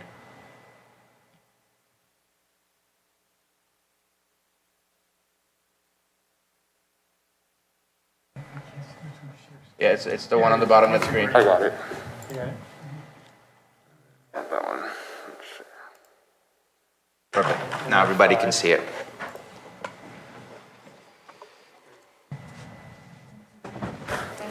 Good morning, supervisors. Please introduce the item. I'm Michael Herringshaw, Code Enforcement Supervisor. Today I'm here to talk about 6814 Hammond Avenue, Upper Lake, for a summary abatement that took place. So we received a complaint on 05/05 of 21. I'm actually not the officer that was handling this case, but he no longer works for the department, so I took over the presentation. On 05/06, we responded to the property and found it in an extreme state of disrepair. I would calculate there were 27 inoperable vehicles, and 2 of those vehicles were large trailers that were full of trash. Most of the trash was exposed wet garbage. There was an accessory structure barn that was almost inaccessible due to the amount of junk and debris that was surrounding it. However, the people were using the barn accessory structure as a residence, including cooking on hot stoves and things like that, which raised concerns for fire and other life safety issues. So that same day, we came back and got county council and board approval to do a 48-hour summary abatement. We posted the 48-hour summary abatement notice on the property and mailed it to the property owner. The property owner has not responded even to this day. We have had no contact with the property owner. He's received several notices about different things, including this board hearing, which he has not responded to. The summary abatement happened on Monday, May 10th. Code enforcement responded to the residents to execute the summary abatement. The summary abatement was specifically for anything that was a public health issue, so exposed garbage, any human waste issues. There was a couple fire hazards that had to be eliminated, but it wasn't for the entire scope of the work. It was only for those immediate issues. So the 2 vehicles that were loaded with exposed trash were emptied. The contractor worked and finished it in one day, was able to get both the vehicles completely emptied out. It was a huge task. I believe it was 16 tons of garbage that he removed from the property that day. As you can see, the before and after, the truck was completely loaded and he emptied that one. This area, there was human waste in buckets and bags that had to be removed. So the contractor worked to remove those and worked with Action Sanitary to make sure that it was disposed of properly. This is the other truck for a before and after, where he removed all the garbage from inside the truck. It was quite a daunting task for him, but he was able to get it done. Since our summary abatement took place, the property tenants have come into compliance with the code. From the 27 vehicles they had, only 3 remain, I believe. They removed 90% of the junk and debris. They've really taken it upon themselves to clean up, and we were just kind of the catalyst to start it for them. So I think they should be kind of congratulated for their coming into compliance with on their own. Even though we kind of had to start the process, they finished it for us, so we didn't have to go back with a warrant or do a secondary abatement because the property owners came in and took care of it themselves. A notice of assessment was posted on the property and mailed to the property owner. Again, there was no response from the property owner for the notice of assessment. And that's all I have. Thank you very much for the presentation. Any questions on this presentation? I do have some questions. One, I think that what makes sense to me that the property owners made finally the decision to start helping and cleaning up is they seem to be paying their taxes. When looking at the tax defaulted properties, it didn't show up. I was surprised that it wouldn't show up. Typically, these types of properties that look like this would kind of have similar impacts on property taxes being paid. So hopefully they will pay up the amount that we're looking at assessing today because they seem to pay their taxes. I was curious about we're putting both the administrative fine and the abatement all together as part of the assessment? So there was no actual fine, but the administrative costs are being added. The time for the officers that worked on it, including myself, Sean Crackbon, who's a former code enforcement officer, and Norman Valdez, all 3 of us worked on it, so we put our time in there. No fines took place because it was such an emergent issue that we had to handle it immediately instead of waiting the period to find the property owner. Okay. And then on the property, you showed us what looked like a subpar housing situation. Are they still living in there? Is it a livable building? No, they've removed all of that. The person who was living in the barn had been evicted from the property, and the property tenant, or the person in control of the property, has taken steps to make sure that no one else can live in the barn, including boarding up the area where they were living and removing all of the beds and the stoves and anything that would be conducive to people living in it. Okay. Okay, those are all the questions that I had on that. Thank you very much for getting that cleaned up. That looked like quite a disaster on the first picture. Yes, it was. Let's go ahead and open it up for the public. Any public comments on this item? Seeing none in the boardroom and seeing none in the Zoom room, bringing it back to the board for action. Mr. Chair, I'll move to approve the total cost for $5,791.04 be recorded as a lien against the property located at 6184 Hammond Avenue, East California 95464, APN number 031-071-46. Second? I have a motion from Supervisor Simon, second by Supervisor Scott. Roll call, please. Okay, Supervisor. Yes. Supervisor Scott. Aye. Supervisor Pyska. Yes. And Supervisor Sabatier. Aye. Thank you very much. Thank you. And so with that, we have another break before our next timed item. So let's go ahead and jump onto item 5.12. Let me make sure that we have staff here for that. We look like we do. So let's go ahead. Sitting as the Board of Directors for the Lake County Watershed Protection District, A, adopt resolution approving reimbursement agreements between the Lake County Watershed Protection District and the City of Lakeport and the City of Clear Lake to provide reimbursement for state-mandated pyrethroid sampling and stormwater monitoring services, and B, and authorize the Water Resources Director to sign the agreements. And with us, we have Deputy Director Marina Delagianis.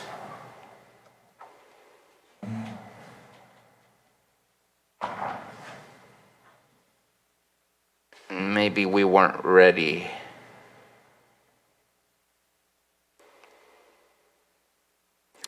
Would it be possible to send her a text and we'll go ahead and take up the 7 item? I'll try to reach her, you bet. Perfect, thank you.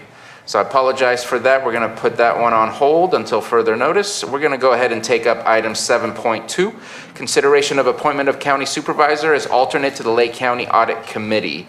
So I know that there was some stuff that came to us a couple of weeks ago of having to fix up some of our expenditures in one year when it was being expended in the following year. And that's the reason that that was fixed, was due to audit reasons, to make sure that things were going to be seen as being the proper, appropriate accounting practices. I know that right now, we just had a meeting yesterday about making sure that we're getting the information, which unfortunately we're a little bit behind on getting our auditing committee, our auditing team, the appropriate information to be able to finish up their audit, which may mean that we get negative remarks because we may not get done in time. And so I think that it's nice to have more people involved if possible, and there's sometimes that can't make it to the meeting right now. Supervisor Scott is the primary. I don't intend to change that, but I think that it's always good to have an alternate because we don't always have the ability to go to all meetings. Things happen. We have our own lives, and sometimes we have multiple meetings. And so I wanted to add another member to that committee, and I am offering to put myself on that committee, and just looking to see if there's any comments from board members. I was told that it probably would not be a problem because most people probably don't want to be on this committee. I don't think we're going to fight for it. Yeah. So I guess the lack of comments says exactly that. Let's go ahead and, any comments before I open it up for the public? No. Okay. And let's go ahead and open it up for the public. Any comments on the addition of an alternate member to the committee, and that member being me? Seeing no hands in the boardroom and seeing no hands in the Zoom room, let's go ahead and bring it back to the board for action. Mr. Chair, I move to approve Supervisor Sabatier as an alternate to the Lake County Audit Committee. Second. We have a motion from Supervisor Scott, second by Supervisor Simon. Roll call, please, Johanna. Okay, Supervisor Simon, Yes. Supervisor Scott, Aye? Supervisor Pyska, Yes. and Supervisor Sabatier. Aye. Thank you. Thank you very much. I'm looking at CAO Hutchinson. Do we need to go over calendars, or are we ready? I believe Deputy Director Delagianis is here. She just had her camera on a moment ago. Okay. And it looks like she's coming in. Hello. All right, so looking at Ms. Grant, do I need to reopen the entire item, or since I read through it, we can just continue from there? I would suggest you just repeat the item number as previously described. Okay. We are reopening item 5.12, which was pulled from the consent agenda, and as previously described, we will move forward. Well, not yet, because it's not public comment. You got to wait for that. Deputy Delagianis, please. Yes, hello, Marina Delagianis. I serve as the Deputy Water Resources Director for the Lake County Watershed Protection District. I am joined here by Angela De Palma Dow, Water Resources Invasive Species Program Coordinator, who does that amongst many other things. She is joined here with this item, so I am going to pass it over to Angela De Palma Dow. Thank you, Marina. So I also manage our stormwater programming with lots of assistance from staff, and this is one item that, for many years since we've had a stormwater permit that went into effect in 2003, we've been required to do urban stormwater monitoring, and we are now starting that process. And as you know, in 2019, the board approved an agreement between the co-permittees for our MS4 stormwater permit. which is for the County of Lake, the City of Lakeport, and the City of Clear Lake. And the city councils at both of those jurisdictions also approved an agreement, which basically outlines shared responsibilities and shared duties in meeting Clean Water Act National Pollution Discharge Elimination System permit, which is our MS4 permit, stormwater permit.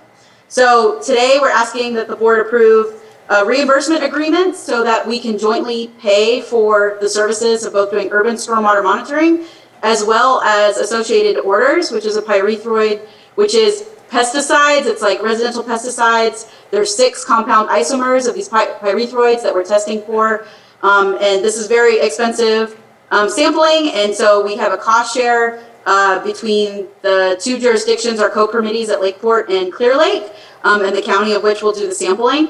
And so that's what these agreements are here before you today, is both describing the cost share for annual baseline stormwater monitoring, and then also this pyrethroid order from the state that's required.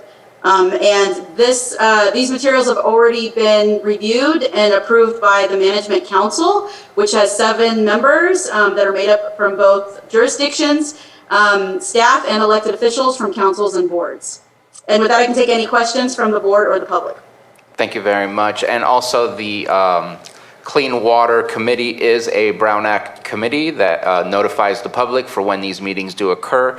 So anyone is eligible to attend those meetings. I believe they're Zoom only at this moment in time, but anyone that has the ability to do so is able to join the meeting and provide comments and listen into these conversations, as these conversations have been happening at least for the last, I want to say, 3 to 4 months to work on these agreements themselves. So appreciate it finally coming to us so we can check that off the box and move on to the next step. Any questions or comments from board members? All right, let's go ahead and open it up for the public. Please come to the microphone.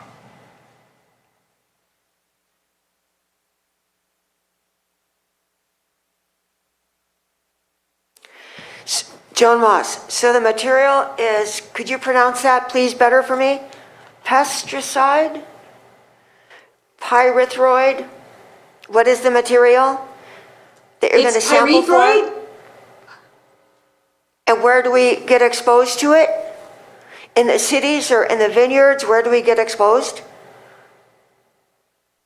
Those are my questions. And Do you hear my questions? If it's possible to respond to what kind of chemicals are you looking for? Where do they come from?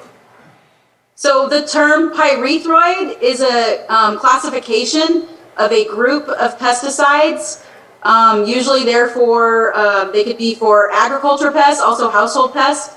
Agriculture? It's used in agriculture? There are a variety of them that are used in agriculture, but this item that's going before the board today is for urban stormwater. So this urban is testing, stormwater? It's testing water from the urban sources, so from the city. So it's looking for traces of residential pesticide use that can have toxic implications for specific types of insects. Residential pesticide use. Yes. And how are you going to sample the residents that have this? Or are you It's gonna not just- individual residents, it's general discharges from each urban area that have been selected. And we have 4 sites, one in Nice, one in Clear Lake, one in Lakeport, and one in Middletown. They're discharges before the water gets to receiving water bodies, before it gets to the lake or streams or creeks. And these have been reviewed and approved by the state for us to conduct this monitoring, and it's required. The state defines the requirements and how and where we sample. We're just abiding by their requirements. I'd like to interrupt real quick. Make sure to please ask the questions to the board. Let's Yes, go ahead and go okay. through your questions, and then I will request if there's a need for Water Resources to So respond. in cases of flooding and discharging of floodwaters, they're going to have monitors there measuring one pesticide or a number of pesticides? From what I'm understanding, it's a number of pesticides. It's a group of pesticides that they will be checking for. And it's not because of floodwaters, it's because of stormwater. So anytime there's rain, there's going to be runoff. That runoff is eventually going to enter into our bodies of water, such as Clear Lake. And we are checking to make sure that in the high residential areas where people might be able to use those things in their backyards, that we're not getting a large amount of that pyrethroid being seen in our test. And do the results of the test come to Lake County, or do they come back to the state? So the results are public and will be discussing in our Clean Water Committee. Again, that is a public meeting that you can attend. Can you provide for when the next meeting is? Yes, I'd like to know that. I believe we have it in December, or no, November. Hold on, checking right now. I believe it's the week before Thanksgiving in November. Yes, on the 18th, Thursday, at 1 p.m. And we put that information on our website, our Facebook, and we can, if someone can't attend virtually, we always offer alternatives for attendance. Appreciate it. Thank you very much. Okay, my comment. And if we can make that your final comment, because there's been a lot of back and forth and our 3 minutes are up. Okay, I do have something to say, but I can wait. My comment is, I'm glad the state is concerned. I'm glad you're monitoring. I'm glad you're going to report to the public. Recently, I went to a Blue Ribbon Committee and meeting. I watched it. I didn't know how to ask, but I do know how to ask here. And I want to know if items like mercury, which might be in the dirt, which might be in the stormwater, is tested for. I think there's a lot more mercury in the dirt and the soils of Lake County than is acknowledged. And the mercury man who is going to do the mercury work is going to get millions of dollars to study fish. And I believe that mercury pollution exists within the county and it's in the dirt. And so I'd like to ask publicly if there could be some kind of monitoring of mercury in the dirt, and if we get a chance to see the results of the monitoring. Thank you very much. Thank you. And so that concludes our public comment. And just so that we can at least provide a bit of an answer, this is not looking at mercury. This is very specific on what it is that this will be testing. And so I'm getting nods. No verbal, but I'm getting the physical nods from both members of Water Resources. So that would be a different situation, a different test, and a different entity at this point in time. So let's go ahead and close public comment and bring it back to the board for action. Mr. Chair, sitting as the Board of Directors for the Lake County Watershed Protection District, I offer the resolution. Resolution has been offered. Johanna, roll call, please. Okay, Supervisor Simon, Yes. Supervisor Scott, Aye? Supervisor Pyska, Yes. and Supervisor Sabatier. Aye. And do I need to do the B and Yeah. authorize? And Mr. Chair, I authorize the Water Resource Director to sign the agreement. Second. And that is a motion from Supervisor Scott. Looking for a yes? Yes. Okay. And we have a second from Supervisor Pyska. And roll call, please. Okay, Supervisor Simon, Yes. Supervisor Scott, Aye? Supervisor Pyska, Yes. and Supervisor Sabatier. Aye. And just to make sure, just in case it wasn't clear, the resolution was also offered by Supervisor Scott. Okay, we are at 10:53. Let's go ahead and do our weekly calendars. And once we're done with that, we will be taking a break until 11:30, which is our last remaining item. So let's go ahead and start with calendars. Supervisor Simon. Yeah, so depending when the meeting ends today, don't have anything in the afternoon at this point. Have the CDD committee meeting tomorrow in the morning. Also have in the afternoon a meeting for California Wild, I think California house hardening at 1 p.m. tomorrow.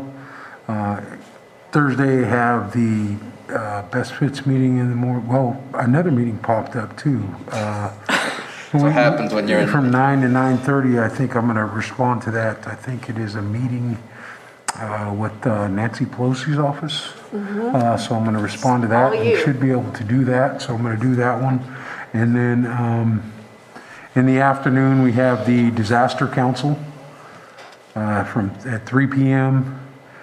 I don't have anything on Friday. Friday night have obviously homecoming for the high school football program in Middletown. And then on Saturday, they got me eating a bunch of hot wings. And they're supposed to be really hot for the hot wings. So I think they've got some other board members joining me on that crazy adventure.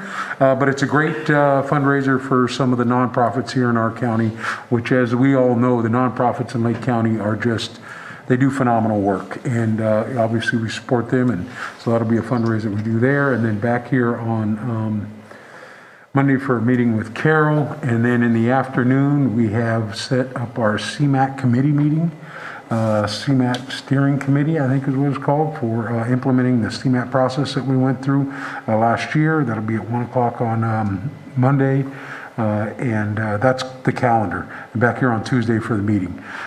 We had our Lake County Risk Reduction Authority meeting. It really feels like we're really getting some traction going. We had some great conversations with Workforce Alliance in North Bay yesterday. Also, the Terra program, the Eco Restoration program that's going on here in Lake County to do vegetation abatement and training, and just good conversations about the workforce stuff and opportunities as we move forward.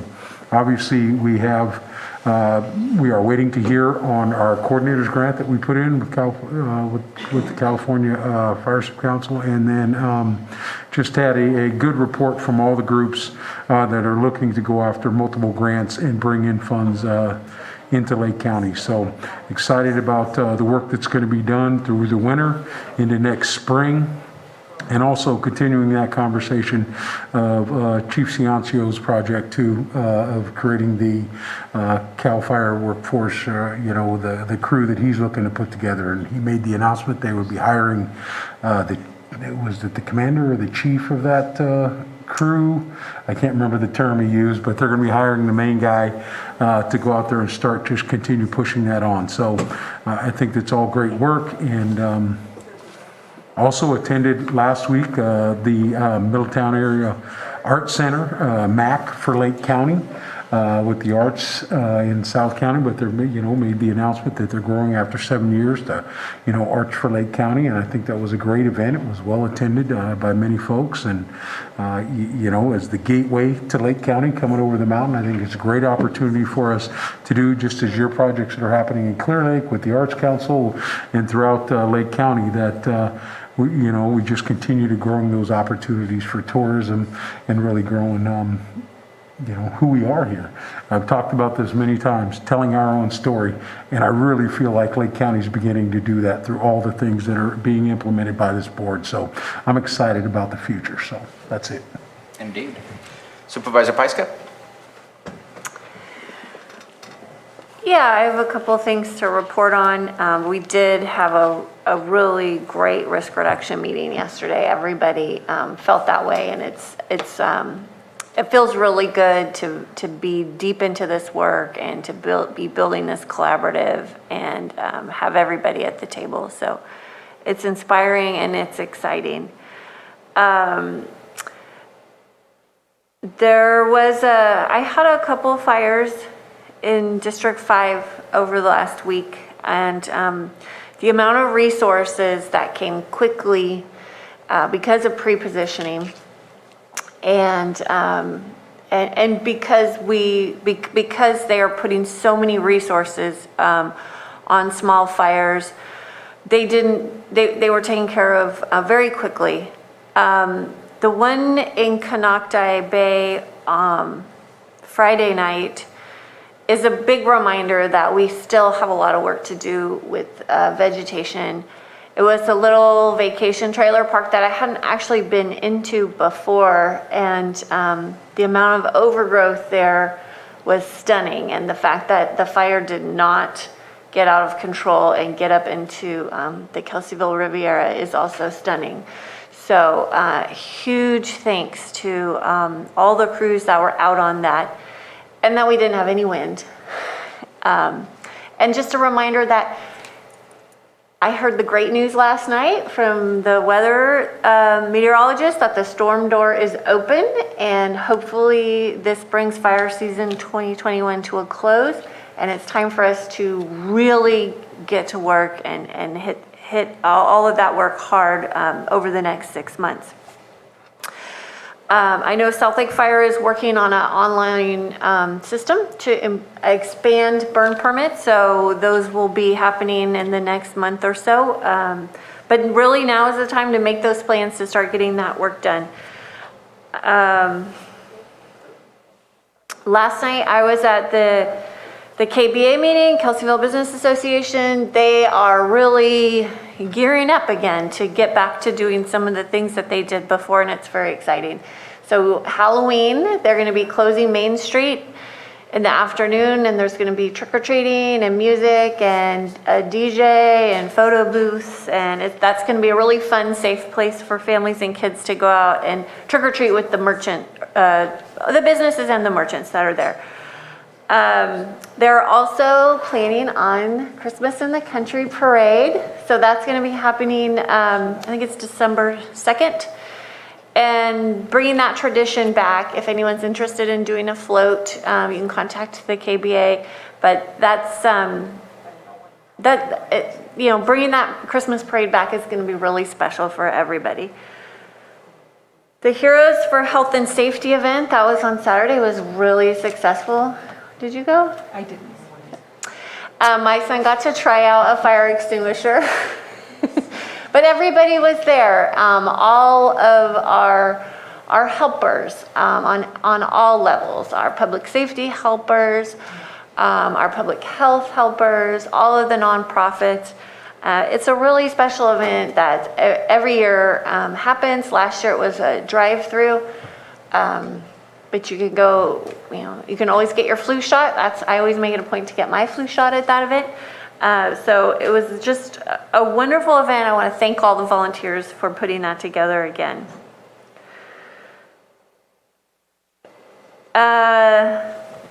After having PG&E come before our meeting last month, they made steps to bring a Tesla Powerwall backup battery system to Cobb School for PSPS events, which we didn't actually need because of how the changing conditions occur, but I am really grateful that we had that conversation with them and they escalated that request. One of the vice presidents that was on the line with us wanted to make sure that Tesla Power backup wall was a priority. And so I'm really grateful to PG&E for helping with that. The district did write grants to have the permanent systems installed. So this is a really big step to stopgap any more outages, and hopefully we're done with outages. But anyway, that resource was brought to them at their cost. They also installed a transfer switch. So big thanks to PG&E for that. And that's all that I've got for reports.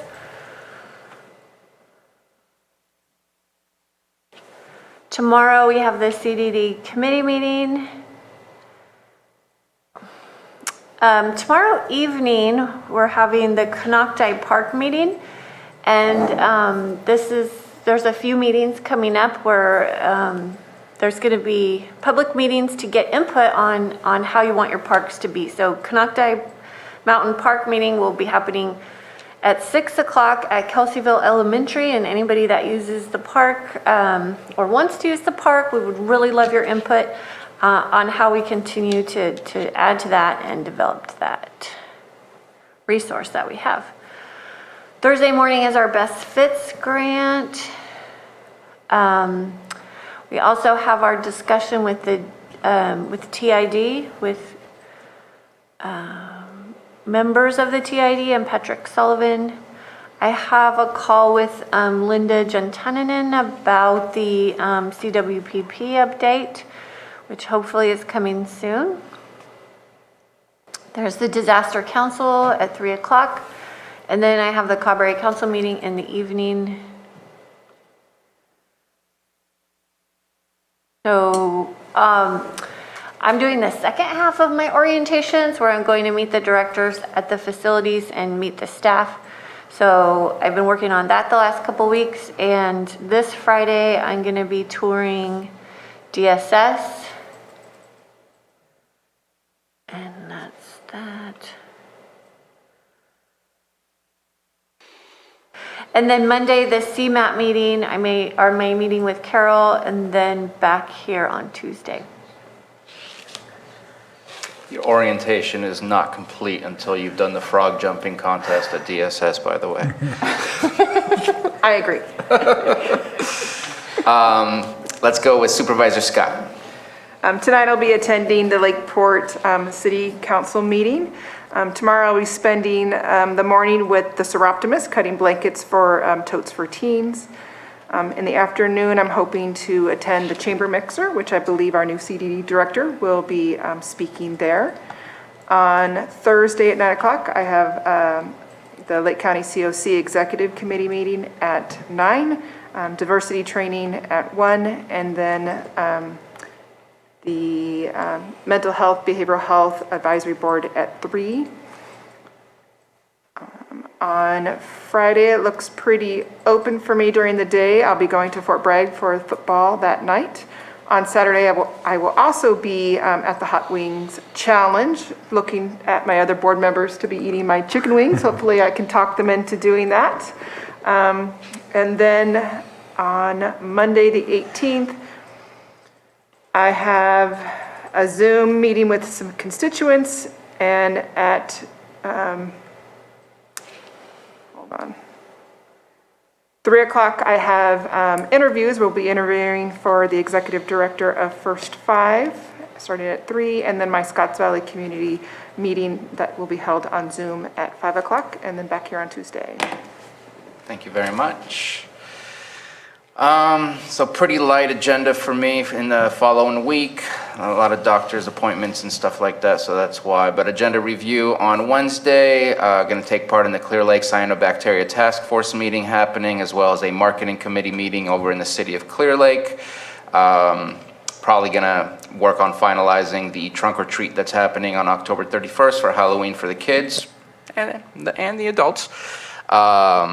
And also talking some more about continuing on our art stuff, as Supervisor Simon mentioned as well. It's just, it makes a community really look alive when you get these art structures, these art murals incorporated in the landscape that people come here and visit. On Thursday, starting off with Judge's Breakfast, ending with call to CSAC and Clear Lake City Council meeting. Our CSAC calls are, to be blunt, somewhat mundane. Since the beginning of the fire season, it's been split between COVID and fire, and both just kind of seem to be slowing down and ramping down just because the fires are going away, the fire season's almost at an end, and COVID, there's not much new information to provide other than continuing to try and getting folks vaccinated.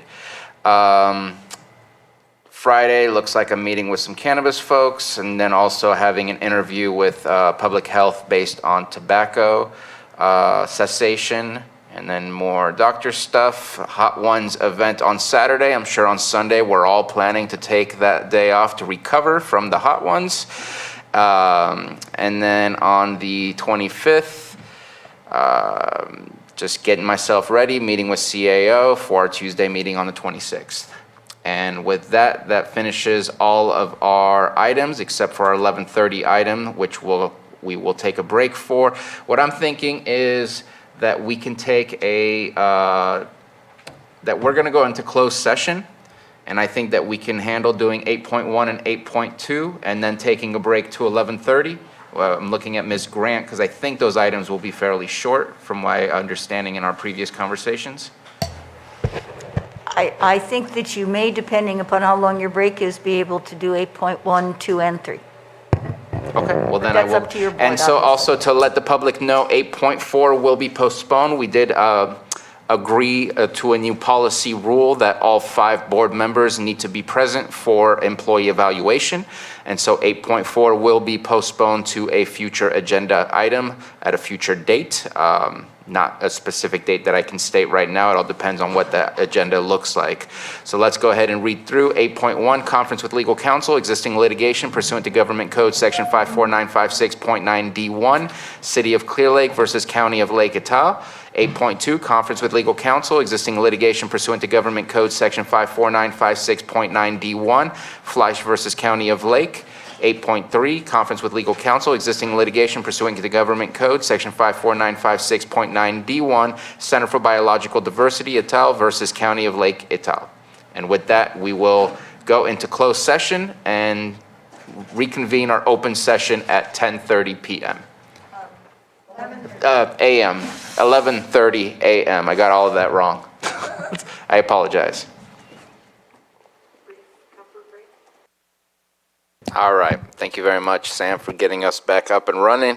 We're back at 11:38 a.m. We're going to take up our 6.5 item, 11:30 a.m., public hearing, discussion and consideration of appeal AB 21-04 of the Planning Commission, approval of major use permit UP 21-10, and adoption of initial study IS/MND 21-10 for a commercial cannabis cultivation license, Sours HVR, Clear Lake Oaks, APN's number 006-004-07, project location, and contiguous parcels 006-002-04, 006-004-06, 006-002-09, 006-04-24, 00-004-25, and 006-009-36, and I'm gonna question that second to last APN. I'm guessing it's probably not 00-004-25. That doesn't look right to me, and I didn't catch that upon reading that earlier.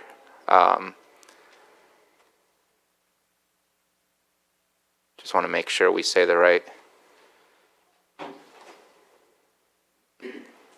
What is? It was on the main agenda. It was the second to last number that starts with 00-004-25. Just seems like there's a number that is missing. I've never seen an APN start with 00000. It's most likely 006. That's what I'm guessing, but it's a guess. No, that is correct, 006. That is what is in the subject line of the cover memorandum. Okay. So yes, that Thank you for next checking to on last that. number should be 06004-25. Okay, thank you. Needed that correction to make sure I read that out correctly. We did receive a request for an extension for this item. I want Ms. Grant to speak on that, provide us some idea of what the request is for and why. Thank you, Mr. Chair. You have received a request for a continuance from the attorney by the appellant in this case. Part of the reason, though certainly not the only reason, has to do with the fact that an extensive Public Records Act request was made. Those documents, a large number of those documents have been provided. Obviously, it takes staff time to locate and go through. And then the attorney in my office working with it has to go through to make sure there are not any legal reasons that would require redaction, et cetera. So I believe that's largely the reason. I believe Mr. Johnson, the attorney, is on the line, and certainly he can speak to the other reasons why that might be necessary. And your board is certainly able to grant a continuance. It's well within your purview. It's not an unusual request to make a request to continue for any number of reasons. The length of time is certainly another issue that's completely up to you. If you have, for example, if your board were to determine to grant the request to continue, but there were people here today who wanted to offer comments or testimony, because all witnesses will have to be sworn when you begin, who wish to offer testimony who are not able to come on the date your board might continue it to, you certainly could take that testimony up and allow the attorneys who are present to ask what questions they can of those people if it should be deemed necessary. So it doesn't have to be just an all or nothing. However, if you're going to grant a continuance, then all parties would and should have an opportunity to regroup. So you have to be careful. You can't piecemeal it to any substantial degree because you'll end up having to backtrack when you return to a hearing date.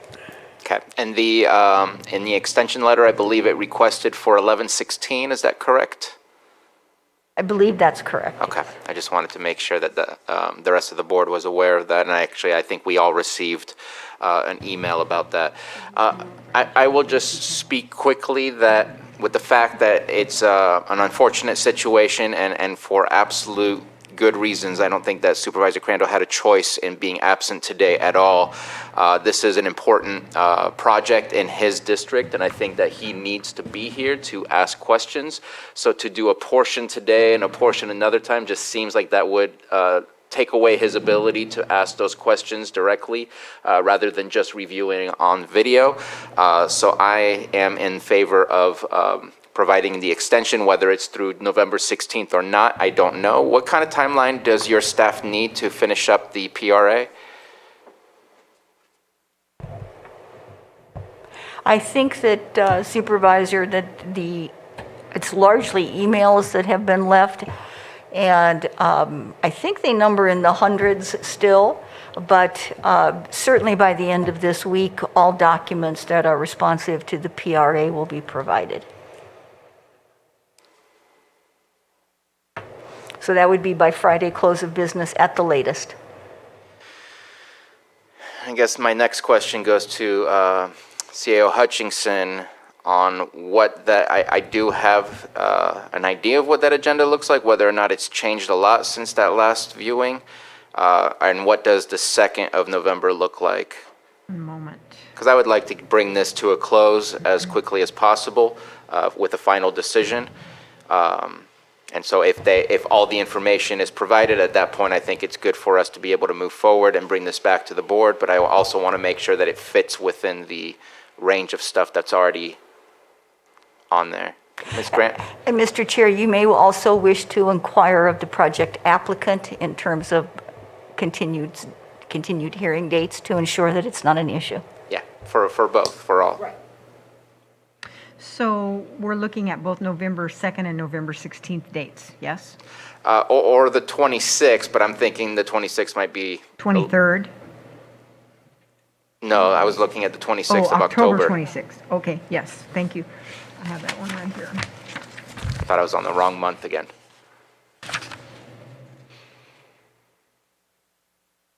So the October 26th agenda, the draft at least at this point, does look like an appeal of this nature could fit on that agenda.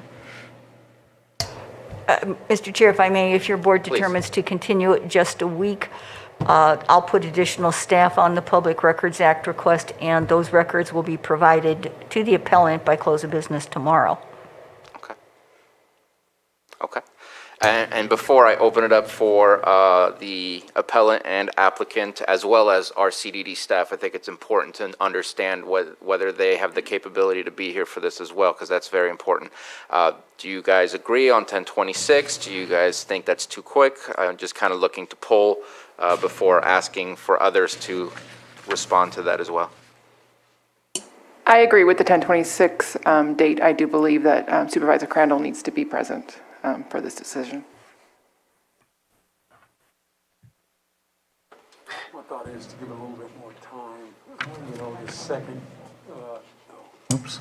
The second seems, a little more reasonable as far as the time goes, but ultimately it'll be, once you ask those other questions, but, I understand wanting to get it back, but I also want to make sure that we get all the information, so when we do hear it, we can come to a final agreement, so that's my thoughts on it. And do you have any idea of 11-2, what that looks like so far? Is it just too far away and probably very empty? No, I actually... Chair, this is Brad Johnson, appellant's attorney. Are you able to hear me? Yes, we can hear you, but at this moment in time, we're having a board discussion with staff, and we will call you at a later time. So the Assistant Clerk of the Board also just pointed out to me that we have another hearing, and we also have assessment appeals on the 26th, so that date may be Okay. tighter than originally thought. As far as November 2nd is concerned, you may recall that I was hopeful your board might be interviewing Health Services Director candidates that day. I don't know yet the size of the candidate pool. Won't know that for a few days. But it is not firm yet. Your board does not meet November 9th. And then in looking at the 16th, and Johanna, I know you can hear me, so correct me if I'm wrong, but it looks to me like the 16th would be a possibility. In other words, not a lot of big items on that agenda so far. That's correct. Okay. And again, wanting to bring it to the board, let's figure out what we think is the best before going back out to. The request, you know, The we request have was is the the 16th, Yeah. so. So you're good with waiting I'm till the good with 16th? That way we yes. make sure that the information is received and processed through, and then we can get it on an item that we know we have the time to really put into it. Okay. I'd love to hear from the appellant, since that's the reason that we're here today is because of the appellant. So let's go ahead and open it up for Brad Johnson. Thank you, Chair Spadier and supervisors. So the November 16th date works well for our schedule. That's the reason we specified that date. So we would appreciate and certainly support a continuation to that date. Okay. And then looking for the applicant, is there any comment? Yes, thank If you can come to the microphone, please. Yes, thank you. My name is George MacDonald. I'm an attorney with Katzoff and Riggs here in Kelseyville for the applicant. The applicant would like to have this heard and determined as soon as possible. Really, the October 26th, 1 week from today, seems like that would be the best date for the applicant. We were planning to have it heard today, but we understand Mr. Crandall's absence makes that difficult. And really, any relevant documents, as our understanding, have been public since the last hearing, and they're on the county's website. We're not aware of anything that would be public record and relevant that was going to come to light and result to this public information request that wasn't filed until October 8th, in any event, when this appeal has been pending since July 28th. So really, we don't think any new information that's relevant to the decision is going to come to light at all. So we'd like this to be heard as soon as possible. As I'm sure the board is aware, it's extremely difficult to operate a farm under the EA, under early activation. It's very constraining, and they're trying to begin farming operations, but they're hamstrung by what they're able to do. So they would like it to be determined as soon as possible. And I mean, this application is extensive and comprehensive. There's been 3 water studies done. There's been a traffic study, everything, all the grounds brought up in the appeal, they have been thoroughly addressed. Really, we're concerned that this is a delay tactic. I'm not sure if the Van Pelts have requested this continuance. That's not really clear from the continuance request itself. Who does Mr. Johnson represent? That's a question we have. And we'd like that to be clarified. And we'd also like to be involved in the public records request response, our office, if we could please be copied to that information. Mr. Riggs, my supervisor, has been in touch already, I believe, regarding that.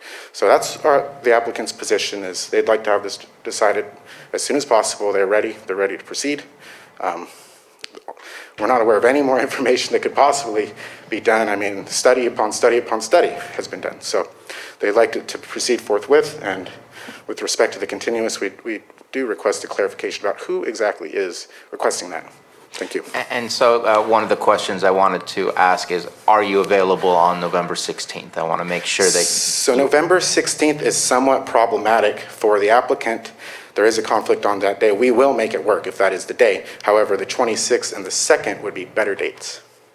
Okay. Thank you. Thank you very much. And then I'm looking at CDD. Is 1116 a problem at all? I think that you have the most in-depth knowledge of this, not us, that will be listening to all that information. And so having you present is very important. I will be available, yes. Okay. I don't disagree that I want this to end as quickly as possible. Whenever there's an appeal, it puts a business on hold, any business, no matter what the appeal is for. But at the same time, I want to make sure that there's not any any questions or any suspicions, especially when it comes to Public Records Act request of this was not followed up on in a proper amount of time, not given enough time to process. We need Supervisor Crandall to be here as well, and we have to figure out how to fit it into all the other agendas that are already filling up. At this moment in time, it would seem that the 16th is going to be our best option. As you heard in our earlier conversations, we were trying to see how we can get it to be done earlier, but that does not seem to be the case, and we want to make sure that everybody who's on our agenda gets the time that they deserve. So it looks to me like we're looking at the 16th. And so I'm looking for not moving any further than this, no presentation required at this moment in time, that I'm looking for a motion for a continuance. And I guess before that, I need to open it up for the public about the continuance. And so I will do so right now. Any comments from the public on the continuance? And I can't seem to find the public because, okay, there we go. So I see nothing on Zoom, and I see nothing in the boardroom, and so I am looking for action. And 11:30 a.m. on 11/16, same time. Okay, and so that's the motion I would be looking for.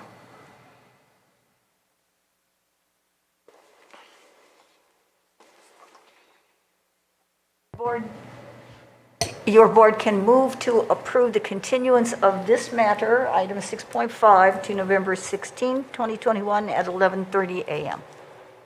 So Second. Oh, She sorry. beat you twice. We have a motion from supervisors. Hold on one second. We had another timed item at 10 a.m. for the agenda on November 16th that has been withdrawn, so I wanted to offer that time slot if by chance you might prefer it. I prefer it. Go ahead. I was just going with what was on here for today, but at the same time, knowing, not to say that lunch is something that I should be thinking about for November 16th, but it's nice if we can get something, give it enough time to really have the proper discussion that this requires. And Johanna, will you just confirm for me no other item has taken the place of the 10 a.m. item that was originally thought to be happening that day?